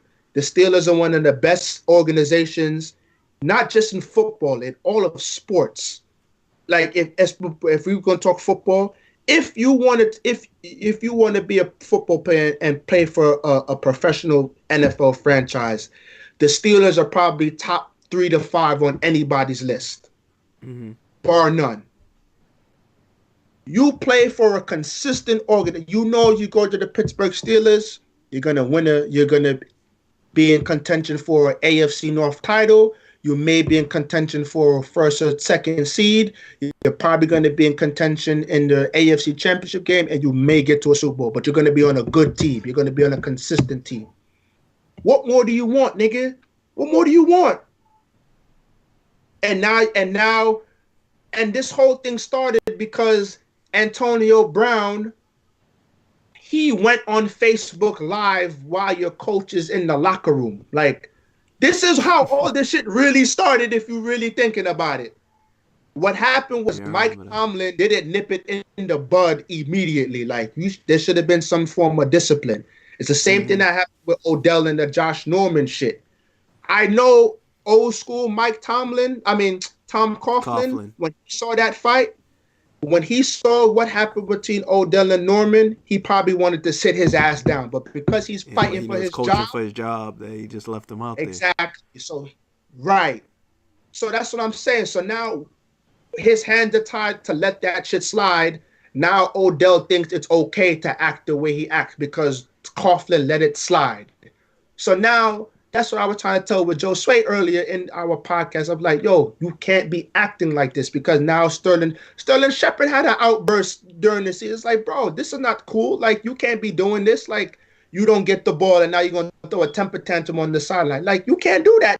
Like, and then my thing with Odell was you sitting down at an interview with Lil Wayne talking about, well, I don't know if they're trying to go deep. Like, bro, Eli Manning has won 2 Super Bowls without a superstar wide receiver. You do know that, right? Like, I don't need you to win. Like, and if I'm Eli Manning, the mild-mannered guy that I am, I'm going to Odell straight up, bro, I got 2 rings without you, nigga. I don't need you. And again, like I always say, the one playoff game that we went to, you wet the bed, nigga. No one told you to go to Miami. No one told you to be on the boat rocking Timbs. No one told you to do that. You chose to do that on your own. All right, so you got to perform. First third down play, you drop the ball. The next drive, you drop the ball. Eli came to play, nigga. Eli's won in Green Bay twice. He beat Favre, he beat Rodgers. He ain't afraid of nobody. You wet the bed, nigga. You know what I'm saying? So it's like, you gotta produce. You gotta produce, nigga. So it's like, and then you've been hurt. You've not played 16 games other than I think the year before he tore his knee or something like that. Like, you're an injured player and you're a small wide receiver, like, and then you know the offensive line is bad. Like, it's not like Eli's intentionally denying you the ball. I got no time, nigga. So now is not the time for you to be bitching about you not getting the ball. I'm not intentionally not trying to get you the ball. I ain't got no time. I got no time. So these professional athletes need to chill with this diva hot boy millionaire shit. Chuck was spot on. Chuck and Jalen Rose been spot on lately. Like, Chuck said, this nigga Kyrie miserable. Yeah, nigga, you miserable, nigga. You miserable. You flat out miserable. You left Cleveland because you didn't want to play with LeBron. You wanted your own team. Okay, I respect your decision. You got your own team now. Now, all of a sudden, now, the other day he talked about, oh, I don't play basketball for the light. I don't play basketball for the cameras and shit. Bro, you have a whole... He got movies. You're making... But he got movies, nigga. He got...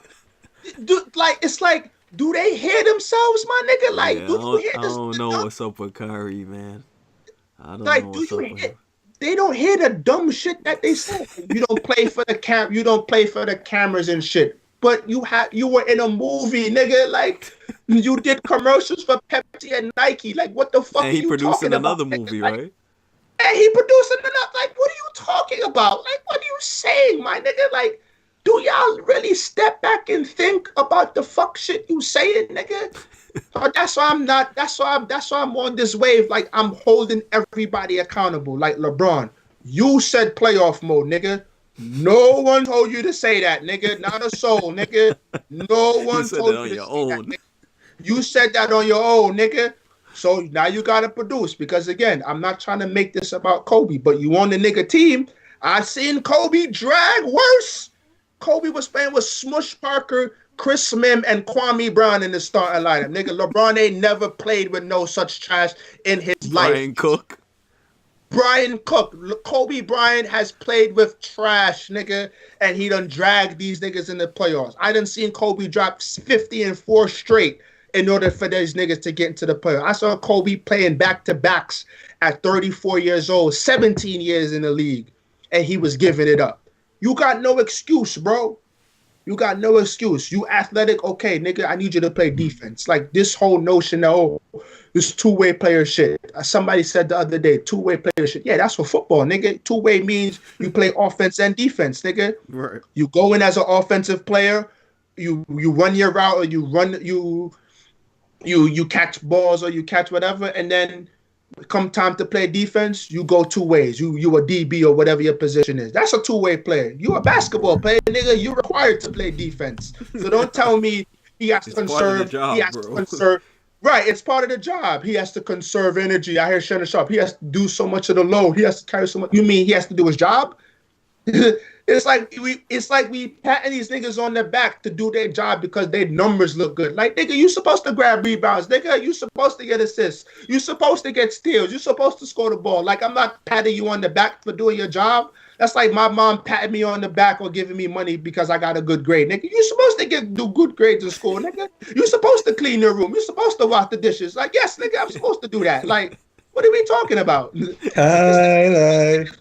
These niggas, Kyrie and these niggas is wilding. Like y'all niggas is tripping. Well, with Kyrie, he's being so unbearable, but that I'm thinking he has to be like intentionally forcing Danny Ainge's hand. Like, this has to be on purpose. Like, nobody is this miserable.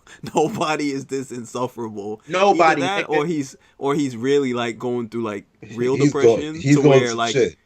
Yeah, so if that's the case, then whatever, I'll give him that. I'm not gonna criticize nobody's depression. But if he's just doing this to be like so unbearable that Ainge just doesn't even offer him an extension, because he's doing a lot. And then he could be like, well, because from the Tekken, remember when Kyrie did the whole thing in Boston, was like, I'll re-sign there if they have me. I remember when he said that, I was like, he didn't say that like by chance. He was like, if they'll have me. I feel like he either felt like Ainge might have been like, because Danny Ainge is good for like, I really don't plan on paying you past a certain amount of time. Like, I'm gonna use you for as much time as I want, even though he like Belichick in that case. Right. So like, I think he traded for him with the intention to re-sign him, because why would you trade him if you didn't? But like, I don't think Ainge has an issue like changing course. Like, once they went to the conference finals without him, I'm thinking he's like, I want Kyrie, but I'm not married to the idea of re-upping with him. So I think Kyrie said that intentionally from that time to put the ball in their court. And now I feel like he's just pouring on to the point where it's like, they're definitely not going to offer me an extension. And now I could just be like, well, they didn't want me here, so this I'm is gonna do what I want to do. Yeah. But at the same time, it's like, Kyrie, at the end of the season, you're a free agent. You can go wherever you want to go. So there's no need to act like a jackass. I think there's no need. It's not like scared to. Well, not scared, but I don't think any of these guys want to be like look like the bad guy. Like like it's better if you could get it to where the team looks like the bad guy. But he already looks like a bad guy by doing all this garbage. That's what I'm saying. Like, you're avoiding being the bad guy by being the bad guy. Being a worse guy. No yeah. Right. You look like an idiot. You make no sense. Like, you look like an idiot. Like, you're talking like he legitimately said, I don't play basketball for the cameras and shit. Like, bro, your entire character is Uncle Drew. You were in a movie, you have another movie coming up, and you're shooting commercials. Like, do not insult my intelligence, nigga. Yes, you absolutely played basketball for the camera. Otherwise, you wouldn't want to play for the NBA, nigga. Who you think watches the NBA? Nuns? You think the Catholic Church watches the NBA, nigga? No, nigga. Fans across the world watch the NBA, nigga. You play in front of the bright lights. Like, that's the job, nigga. So it's just like, they want their cake and they want to eat it too. They want their money, but then year one in the contract, okay, trade me. Like, no, nigga, you made a commitment, nigga. You made a commitment. So that's why I'm pushing back on. That's one of the reasons why I'm pushing back on the Zion shit, because it's like, these niggas is watching you niggas in the NBA. So when they get to the NBA, they're going to do the same shit. LeBron, you supposed to be the face of the league, nigga. When Kobe and Jordan were the faces of the league, nigga, the standard was I'm giving my all to the game, nigga. This is my job. All this other shit came afterwards. Kobe is now getting into his movie bag or whatever. Yeah, because after I tore my Achilles, I got to start thinking about life after basketball because I'm 17 years in. So I'm not mad at that decision making. And now he's fully committed. And I'm not saying I'm not saying. Yeah, because on the flip side, on the flip side, you can look at it as like, okay, well, what if, like, a lot of niggas not gonna be blessed with a 17-year career, 20-year career. Right. So like, you gotta really look out for your best interests early. Like, so I get it. You know what I mean? I like what Kobe did. I think Kobe did it the way that we're used to. But I think the way things are changing now, it's like you kind of gotta look out for yourself just a little bit. And I'm not mad at that. But you also have to understand, at the end of the day, you're made without basketball. You can't do none of this shit that you're doing. Like if Kyrie Irving is not a basketball player, there's no such thing as Uncle Drew, nigga. Right. So like at the end of the day, your occupation is basketball. That's your job. All this other shit. He's looking insane because he's saying, "Oh, I don't like the cameras," but he's making movies. That's insane. But he's not like he's not even like he's not being so. My issue is LeBron is just being so overt with like his doing other things during the season that it's like, that's if a you're weird. A fan of the Lakers, it's like, yo, like, why should I embrace this guy? Like, he's being so obvious that, yo, basketball is not that important right now, and then he's gonna come out and be like, well, I question everyone else on the team's commitment. Right? Like, you look insane. Like, you look insane. Right? Like you say, fix your argument, nigga. Like, you know what I'm saying? Like, fix your argument, nigga. Like, it don't make no sense. It don't make no sense. And then fans come in and all they want to do is look at his numbers and say, well, he the great. No, nigga, your occupation is a competitor, nigga. That's your occupation. Basketball is a competitive sport, nigga. So if you're going to be the best, you are required to give your 110% every game. I'm not with this bullshit of conserving energy. What you train in the off season for, nigga? You train for this shit, nigga. You have... It's like what I always say about school, nigga. There's 180 days in school, nigga. Usually your third week of June, start your summer vacation. So for July and August, you can do whatever you want to do, nigga. You can go away family vacation. You can get a part-time job. You can stay home and get fat and play video games all day. I don't care. Come September, school start back up again, nigga. Now you gotta get back into your school routine. For most teams, for most niggas, except for the 2 teams in the finals, your season ends in May. Other teams end in April. So you have from mid-April until next September to get your shit together. And you're going to tell me in 5 months you can't train to get your body ready for the 82-game season you know you're supposed to play, nigga?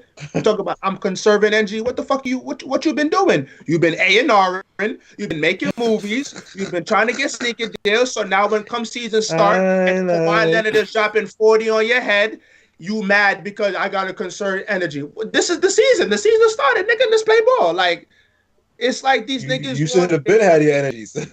Right, like you should have been. And it's all good when you was conserving energies and you actually make it to the playoffs. But when you're conserving all this energy and you ain't making nowhere. Now you look like a jackass, nigga. Again, no one put a gun to your head. It's not like Magic Johnson had a gun in his back, like, you know, old school white hillbilly marriages where they have the pop as the gun behind the shotgun behind the groom to say, yeah, nigga, you not getting out this marriage. Magic Johnson had no shotgun behind you to say activate playoff mode, nigga. You free willingly said that, nigga. You said that on your own, nigga. So now I'm gonna hold you accountable. You passed Jordan on the all-time list. Congratulations, nigga. Where this playoff mode at, nigga? That's what I want to. That's my concern, nigga. Where this playoff mode at, nigga? It ain't here because you ain't shit, nigga. You not this Thanos, nigga. You not it, nigga. You not it. You not as competitive. Not a killer like Jordan. You're not a killer like Mike. I mean, like Kobe. You're not like Kareem. You're not like Shaq, nigga. Like that's it. That's it. You're not a top 5 player. You're not a Mount Rushmore, nigga. You second tier, nigga. That spot is reserved for the best of the best, the winners. You second tier, nigga. And fans, you have to accept that. We're not saying the nigga LeBron is trash. What we saying is, I'm judging you by the standards of winning, nigga. I'm not gonna move the goalpost because I like LeBron. So because I don't like Kobe, I'm gonna trash him. He's winning, nigga. Like there's nothing I can do about it. You don't like Kobe, you don't like Mayweather, but guess what? Nobody beat him, nigga. Nigga, 50-0. As much as you don't like Mayweather, he's 50-0, nigga. You can't say shit about the man.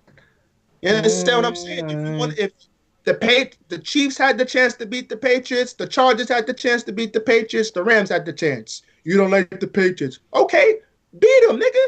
You got your shot, beat them. You don't win, oh well, nigga. Too bad. Like, too bad. I don't feel sorry for you. So LeBron, we done told you, nigga, all this 8 straight bullshit. It's easy to do it in the East, and it's easy to do it when you flip teams midway, nigga. You were in Miami, then you went to Cleveland. You refreshed yourself. You made your boy D Wade and Chris Bosh opt out of good contracts just so you not to sign.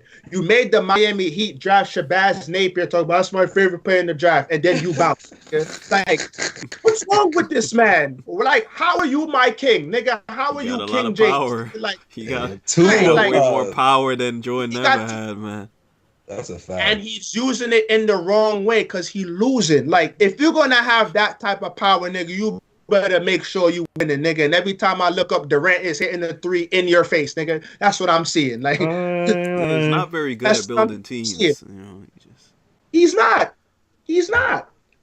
And but that's part of like Joe Sway say the LeBron stimulus package. That's how he play, nigga. He don't let no one else have the ball. He gonna have the ball, kick out to 87 shooters on the perimeter because he can't shoot. The nigga shooting 66% from the free throw line, nigga. Free throw line. That's pathetic. I don't understand that. Yeah, that's bad. That's just bad, son. How is he improved so much as a jump shooter, but the free throws it's focus. It's I don't know. I don't know. Free throws have always been weird for people. I don't think it's focus. I think he legitimately he improved his jump shot because he improved his shot selection. Okay. You see what I'm saying? He also is capable of making certain shots that he wasn't able to before. Like he's capable of making like tougher jumpers. Right, but it's because of shot selection. Okay, he don't have to take his, but like the difference between Kobe, Mike, and Jordan is Kobe took a lot more, bro. What the fuck why would you take that? But yeah, a lot of times it went in. It went in a lot of times. So it's like, fuck it, I can do it. So that's where Kobe's efficient to like he's less efficient out of the 3 of them. He took a lot of bad shots, yeah. Right. 3 guys on him, he's fading away. It's like, bro, you could have passed it. Like, you could have passed that. You could have passed that. You could have passed. He's made so many of them, especially when the game is on, and it's like, oh shit, like there's 3 niggas on him, and he still made it. So like he can be as inefficient as he wants to be. You know why? Because he's gonna give me maximum effort on the defensive end, and we all know that. LeBron, you can't be super Mr. Efficient. Okay, you're efficient, so play defense, nigga. Like what's like? I have to conserve energy. I have to save myself. What is that, nigga? What you have the off season for? Every end when I see this nigga flexing. All right, so show some of that on defense, nigga. Show that so you got on defense, nigga. That's all we asking. Like, nigga, mad strong on offense. Mad strong on flexing and doing all this shit, but defense, nigga, you just watching the bird. You just feeding the birds, nigga. Like, the fact that Kyle Kuzma had to shove you to play defense. Yeah, nigga, that looked bad. That looked bad. Like me and Jose have been playing ball for over 10 years. I have never had to shove him. He's never had to shove me. Nigga, like, no, nigga, like, I've never had to do it. And we just 2 regular niggas from Greater playing pickup ball. I've never had to Jose to play defense, nigga. Jose has never had to push me to play defense, nigga. And you're LeBron James talking about that one right there made me the greatest of all time because you won 1 championship and all of a sudden now I'm supposed to shove you to play defense. Like, he has this distorted view of himself. Like, you're not that good, nigga. Like, he's very high on himself. And I don't think he's not that good. He's very good, but like I think the self-importance with this guy is through the roof, man. Because it's too much, man. Like the fact that you just said he's giving no effort on defense. It's not an ability thing for him. I think he has the ability to play defense. He's not giving any effort at all, and it's almost embarrassing to watch. Just like, bro, you letting guys dribble by you. He's not switching on the pick and rolls. He's not moving his feet. It's like, okay, and the thing is, he's been doing this for a while too. Like, this is not something that's like brand new. Yes. The thing is, he got a lot of blocks. Like, he got those blocks. So it looks good. Yeah. He got steals. Like, okay, all right. But Bron has been a very selective defender for a long since Miami, bro. He's been doing this a long time. And then like a defensive breakdown would happen, and he look at Chris Bosh or look at Mario Chalmers. Right. He's like, oh, it must be his fault.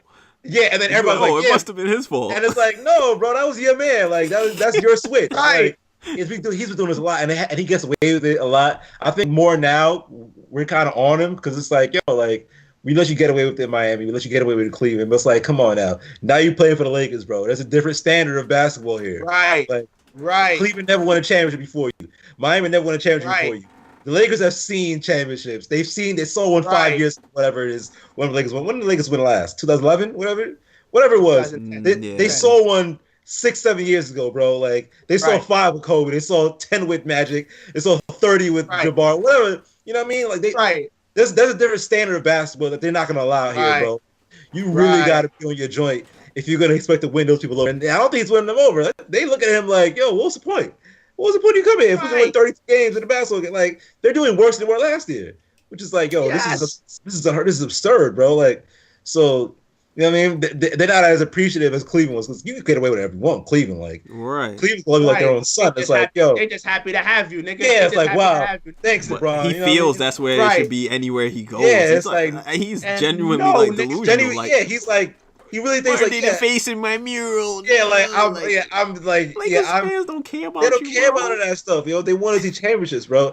And I'm not saying that they won't win a championship ever. I think he has 3 more years. I don't think they're gonna win. I don't think they're gonna win because he's only getting older, nigga. He's only getting older. He's still until he completely he's still as far as skill wise skills though. I won't count him out. You know what I mean? Who would he have to get on his team to win though?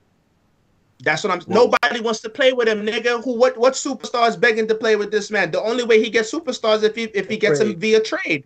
No free agent is willingly signed with LeBron. Nobody wants to deal with that shit. No top tier. Nobody that's gonna put them over the hump.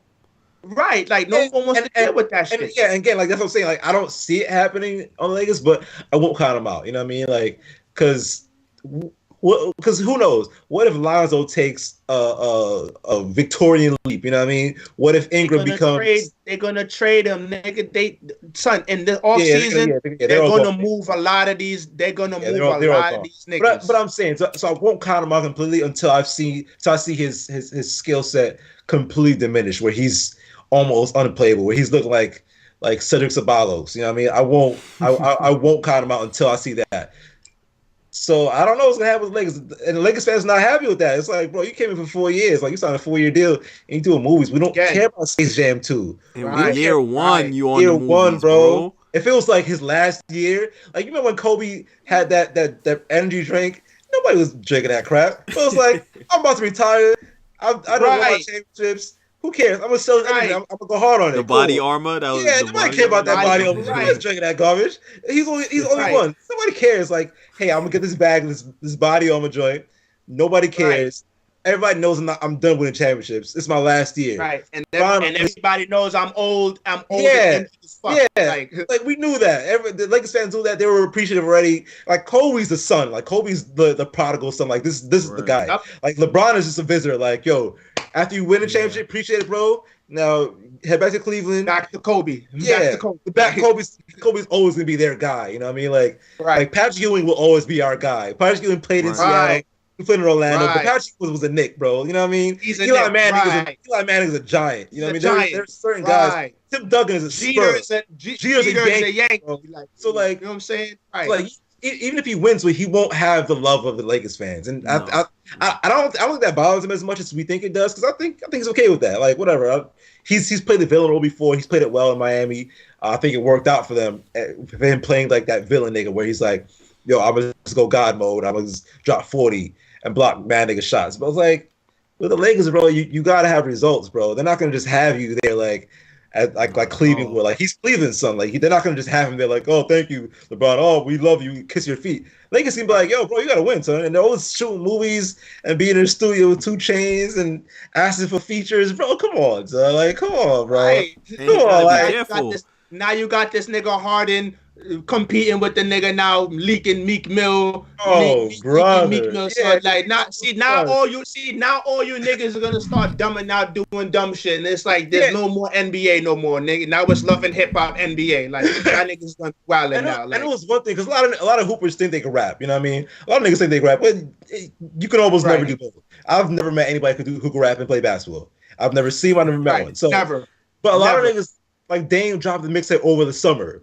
Imad Summer over the summer. I don't remember what Shaq did, but I'm pretty sure it was over the summer. Oladipo was singing over the summer. He kind of let it leak into the year because the All-Star game. But it was for the most part, but it was done. Yeah, for the most part, it was over the summer. Like you have time for that, bro. When you're here, when you're playing the Warriors on February 2nd, and you're with 2 Chainz on February 1st at 11:43 p.m. Singing High Life. No, bro. Come on. That's too much, bro. You doing too much with this LA Spotlight joint. And it's in the description for the album. It says the description goes late into the evening on February 1st, 2019. 2 Chainz and LeBron were talking music. This is how it starts. This is the description for the album. Like, come on, son. Yeah, I can't get with that, bro. He doesn't care. And then you have the nerve to question the team's priorities. Like, you're on 2 Chainz album, nigga. You're working on Space Jam 2. You have another television show coming this month, nigga. Like, you gotta be careful. Who do you think you are, nigga? He better make sure they make the playoffs next year. Mess around and miss the playoffs again. If he misses the playoffs twice, and what's still said because people still look at LeBron, and you can say he's still in the prime of his career because he's in great physical shape. He still averages 27 a game, even without playing defense. You can still look at him and be like, yo, you're in the prime of your career. Like when Kobe was missing playoffs, it's like, man, this guy is washed.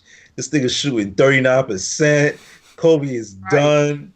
But we're like, all right, well, he won 5 rings here. Not just one. He won rings here before. And it's like, all right, we can look at him. He's 37. He's ass now. Let him play the rest of his years here. Cool. But LeBron is still in the prime of his career. He hasn't suffered any real injuries yet. Like even though he missed 16, 18 games this year, like you can look at him and be like, yeah, he's still pretty good. That's his first real injury. Yeah. Like he's still pretty good at basketball. So it's like, so if you miss the playoffs next year, it's like, bro, you have no excuse. Like you have to come out next year, and you have to come out firing. If they come out and start 1-6, they're gonna be like, "Yo, bro, what the hell is going on?" So like this, you got to come out firing next year, especially if you miss the playoffs this year the way they did with him, just completely folding at the end of the year. He's been garbage these last few games. Like his numbers have been look good, but he's been garbage. Like the team's been underachieving their ass. Rondo's disconnected with the team. Luke is out because Luke is going to get fired this summer. Like. Unfairly fired. Yeah. Unfairly fired. So Brown's going to pick his coach. He's going to pick his players, and it's going to be him and Magic and Pelinka and Rich Paul. It's going to be the 4 of them. So if y'all can't make something work this summer, and LeBron is still working on the Dom Kennedy album and 2 Chainz joint, and he's trying to get a whole feature and all this other shit. Like the Mark Jackson gonna be reading scripture in the huddle. If you can't make it work this summer up until next year, I don't want to hear nothing because that means come on, bro, you can pick a coach, you have your GM because that's who you signed for. Like that's what Magic made a good pitch, but cool. You have your GM, you have your coach. You have your tampering agent.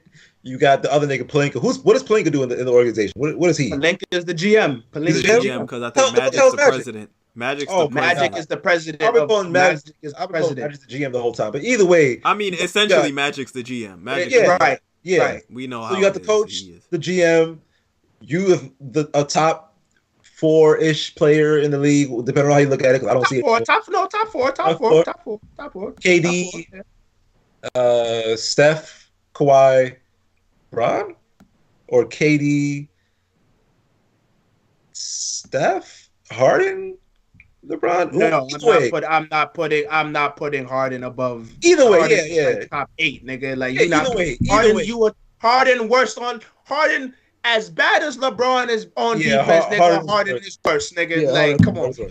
Yeah, either way, he's still looked at as an elite player in this league. Some people argue he's number one, and I won't argue that. That's just whatever you see in basketball. He's elite. We know he's elite. That's fine. Right.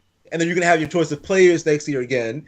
He's gonna choose to have whoever he wants to sign on with him next year. All those veterans minimum contracts, the Vince Carters, the Carmelos, the Dwayne Wades, all those guys. Yeah, like he's gonna have those guys. He's gonna be able to trade for whoever he wants. Anthony Davis most likely. And it's gonna be his team. Like he's gonna be running a team again, like he did in Cleveland, not Miami, because Pat Riley was not having that. So if you can't make it work next year, bro, if they finish next year again, 40, 42 and or 41 and 41, 500, 45 and 37, whatever it is, bro, that's not good enough, bro. We need 50 wins. Not good enough. We need 50 wins next year, brother. We need a top 4 seed. Cause I think the Warriors will drop off a little bit. Because Steph's going to have to learn how to play by himself again. He's going to have to learn how to be their best. Right. Because he's chilling now. Steph can average 28 on a walkthrough. You know what I mean? He's going to average, because he's only taking 17 shots. I could hit 13 of them shots. Now he's going to have to be the aggressor now. He's going to have to be that nigga. Because he's not playing KD next year, whatever happens. So I think the Lakers should finish top 4 next year because LeBron's going to have his choice of all the picking, everything. So I don't need to hear nothing, no excuse next year. Especially if he doesn't get hurt again. If he gets hurt, then maybe we can swing for him. Because you went to the Lakers. Because you went to the Lakers. You could have went any other place. You could have went any other place. I'm not trying to hear none of that shit next year, bro. Oh man, he got hurt. I don't want to hear it. I don't want to hear it this year, nigga. I don't want to hear no excuse. I'm holding you accountable to these niggas' words. I was told he make everyone around him better. That's what I was told. Yeah, they was all that. That's what I was told. 15 years. I was told if you put LeBron on any team, it could be the Phoenix Suns. They're automatically contenders. You just lost to the fucking Phoenix Suns, nigga. So it's like, what we saying? Like, I'm holding you accountable. You're supposed to be better than Jordan. All you analysts who compete and know what's up, all of us are talking about LeBron is better than Jordan. Everyone knows. If Michael Jordan and LeBron James play one-on-one, loser, if they playing for Donald, let's say, Donald, life is on the line. Jordan and LeBron is playing for you, nigga. If you lose, you doing life, no parole, nigga. Who you picking to win, nigga? You not picking LeBron. You picking Jordan. Jordan's gonna do whatever he gotta do to win. Jordan. Yeah, Jordan would. Exactly. Jordan would make every shot. He would make every. Right. Would kill his firstborn. If Kobe and LeBron is playing one-on-one, nigga, you going to jail, nigga. You jail for life, no parole, nigga. Who you picking? You're not picking LeBron, nigga. Kobe gonna kill you to win the game. So that's what I'm saying. It's like, bro, you not this competitive nigga who you think you are, nigga. Like, you're not this guy. The things with LeBron, I think most people know that he's not like I hate using like the assassin thing because I don't think it's all that real because some of it is actually legit, but I think it's the skill set people see LeBron have. Like, LeBron is a very skilled basketballer. He has every tool in the toolbox, whatever. You know what I mean? Like, he got everything that you ask for in a ball player. It's just sometimes he fades away. Like, has everything physically. Yeah, that's what I mean. Yeah, that's what I mean. So you can call him to go off that. So it's like we've never seen this collection of talent in one player before, and that's fine. I agree with that. But like sometimes he fades away. Like the Dallas series, I'll never get over that when he just sat in a corner and just waited. Like, bro, be the aggressor, bro.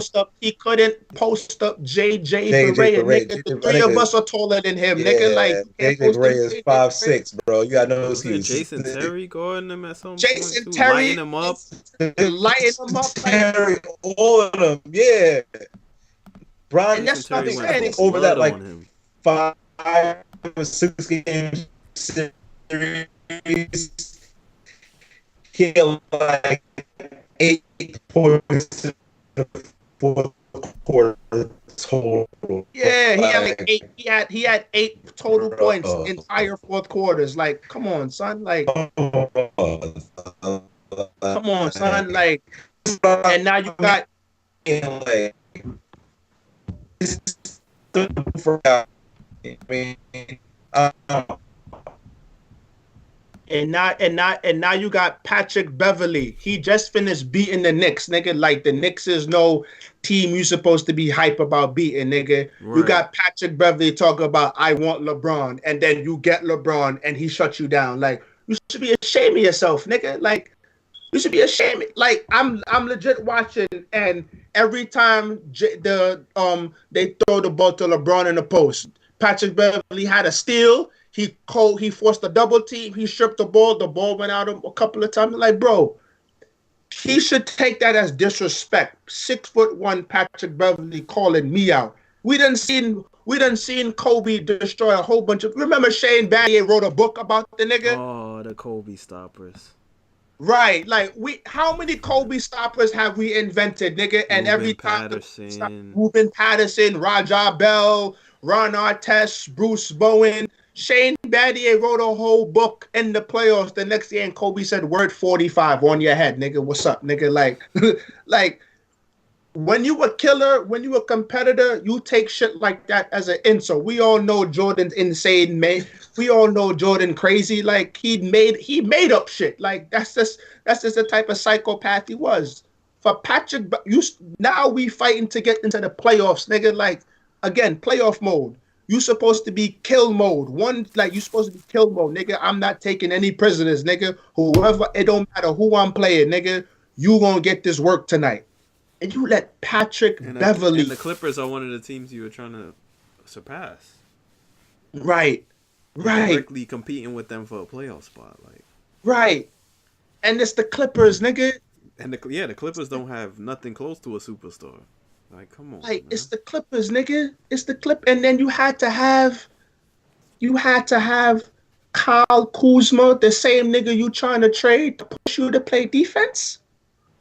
This nigga last night versus Denver, he trying to pull the two. He trying to let the ball roll all the way inbounds. He lets it get so far that it goes out of bounds. Like, what's wrong with you, nigga? Like, the game against the Suns, he just lollipopping the ball inbounds and hits the bottom of the backboard. Like, what's wrong with this nigga? Like, I thought this was playoff mode, nigga. Like, every possession matters in playoff mode. Every possession matters, nigga. I can't have no wasted shots. I can't have no wasted movement, nigga. And you out here embarrassing the Lakers. This is why your mule is getting the face, nigga. Good, you earned it, nigga. Good for you, nigga. Good for you, nigga. All you professional athlete niggas, Antonio Brown, Kyrie Irving, Anthony Davis, you have lost y'all goddamn mind, nigga. Like, y'all niggas is crazy, nigga. And y'all let AB, son. My nigga, it's because of him and the whole he leaking Facebook Live while they in the locker room why this whole shit started. He started it. Who told you to do that, nigga? Well, Ben Roethlisberger is not a good teammate, so you gotta look at it in context too. Like, it's not just AB. Just because Ben Roethlisberger is a bad teammate does not mean you have to be a jackass. Like, the two are not married to each other. Like, because we all understand his problem with Roethlisberger, but now he making it a management thing. Now he coming on the shop talking about a black and white thing. And like, these issues are not one and the same, nigga. Your beef is with Roethlisberger. Stick to Roethlisberger, nigga. Like, well, the beef was originally with Roethlisberger, but once he figured that management was taking Roethlisberger's side instead of remaining neutral like they should have, that's when he was like, I'm out. I gotta be out. They can't remain neutral. I'm the quarterback, nigga. It's like, Skip always says it. That's the problem. That's the problem. He doesn't see that one position is more important than the next. We've all kind of like, okay, well, that's we all kind of like, that's his sports that's in his general. Problem. Like, you're dependent. I don't mean to cut you. I'm just saying, like, he's a dependent position. Skip say it all the time. It's not like a point guard and a basketball player where I get to dictate. I come down the court and I can shoot or pass. I can do whatever I want. You're solely dependent. Your occupation is dependent on the quarterback. So in any organization, they're going to sign. It's much easier to find a wide receiver than it is a quarterback, even though we know. I agree. Yeah, but so I think think in his mind, he just figured that they should have remained neutral. Like, don't come out and be like, yeah, you got Ben Roethlisberger and all these 55 kids or whatever. That's weird, bro. Don't call me no kid. I'm a grown man. Like the way he said it, like I'm a grown man. Like understood. But again, we also don't know the context because we didn't hear it. We just saw the quote. We didn't hear it in conversation. We don't know what he meant. We just heard the quote. So that's the problem. We hear these athletes repeat the quote and they're already feeling away. So now we take their side. It's like, bro, I have no idea how the GM or whoever the guy said it. I have no idea what context it was said in. He probably meant kids. If he was talking about, if it was Antonio Brown, he probably would have still said kids. Like, I have no idea. The bottom line is your whole occupation, you're dependent on the quarterback, period. So any management, they're going to pick the quarterback. It's much harder to find a guy to replace Ben Roethlisberger than it is to find a guy to replace Antonio Brown. Like, that's just the nature of the job, period. And you gotta, and what I'm saying is, you know that going into you wanted to be an NFL player. You could have chose any position you want to play. You chose wide receiver. You know your job is dependent on the quarterback. Shut the fuck up and play ball, nigga. Like, shut up. Shut up. You're dependent on the quarterback. The quarterback gets to touch the ball. He can run with the ball. He don't have to throw to nobody, nigga. We see Georgia Tech. Georgia Tech ain't throw a pass in 27 years, nigga. Like, if the NFL wants to run offense like that, they can do that, nigga. They don't have to throw to nobody, nigga. they can do that. And you asked out. Remember we played with McKenzie, nigga. He said it. He had to switch positions. Like, he was wide receiver there. Yeah, this nigga say he didn't get the ball for like 13 games. Like, right. That's how they run their offense. The quarterback, I don't have to throw you the ball, nigga. But what you know what I'm saying? You're dependent on the quarterback. That's the job, nigga. And as soon as these niggas start accepting that and start looking at their bank account, the happier they'll be. So I agree with Chuck, nigga. Y'all motherfuckers is miserable, nigga. And you need to get over it. Like, you motherfuckers is miserable for a lot. Jalen Rose said he sat and he laid down when he got his direct deposit. He laid down. He made snow angels with his money, nigga. Because I can't believe they paying me to dribble a ball. Yeah, nigga. Like, this shit is fun, nigga. You just don't jackass, nigga. That's it. Like, this shit is fun. It's not hard, nigga. They making this shit harder than it need to be, nigga. Like, it's not hard, nigga. Just do not be a jackass, nigga. That's it. That's it. It's one not rule. that hard. There's like, one rule. Just don't be a jackass. One rule. Don't be a jackass, nigga, and you will get all the money in the world you want, nigga. Just do not be a jackass. And they can't seem to get it. So, you niggas gonna be miserable? Fuck y'all niggas. That's all I gotta say, nigga. Niggas is tripping. I can't believe it. I cannot believe it. I can't. I can't believe it. Yeah. It's a fucking crazy world. Niggas is wildin'. It's the evil world we live in. It's an evil world we live in. $40 million, nigga, you miserable, nigga. It don't buy happiness, but like Shannon Sharp say, it's a hell of a down payment, nigga. It's a hell of a down payment, nigga.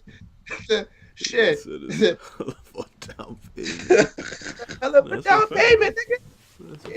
It don't buy you happiness, nigga. But shit, I won't say that. Shit, I'll be real happy. Yeah. I got 40 million reasons to be happy. So send that my way.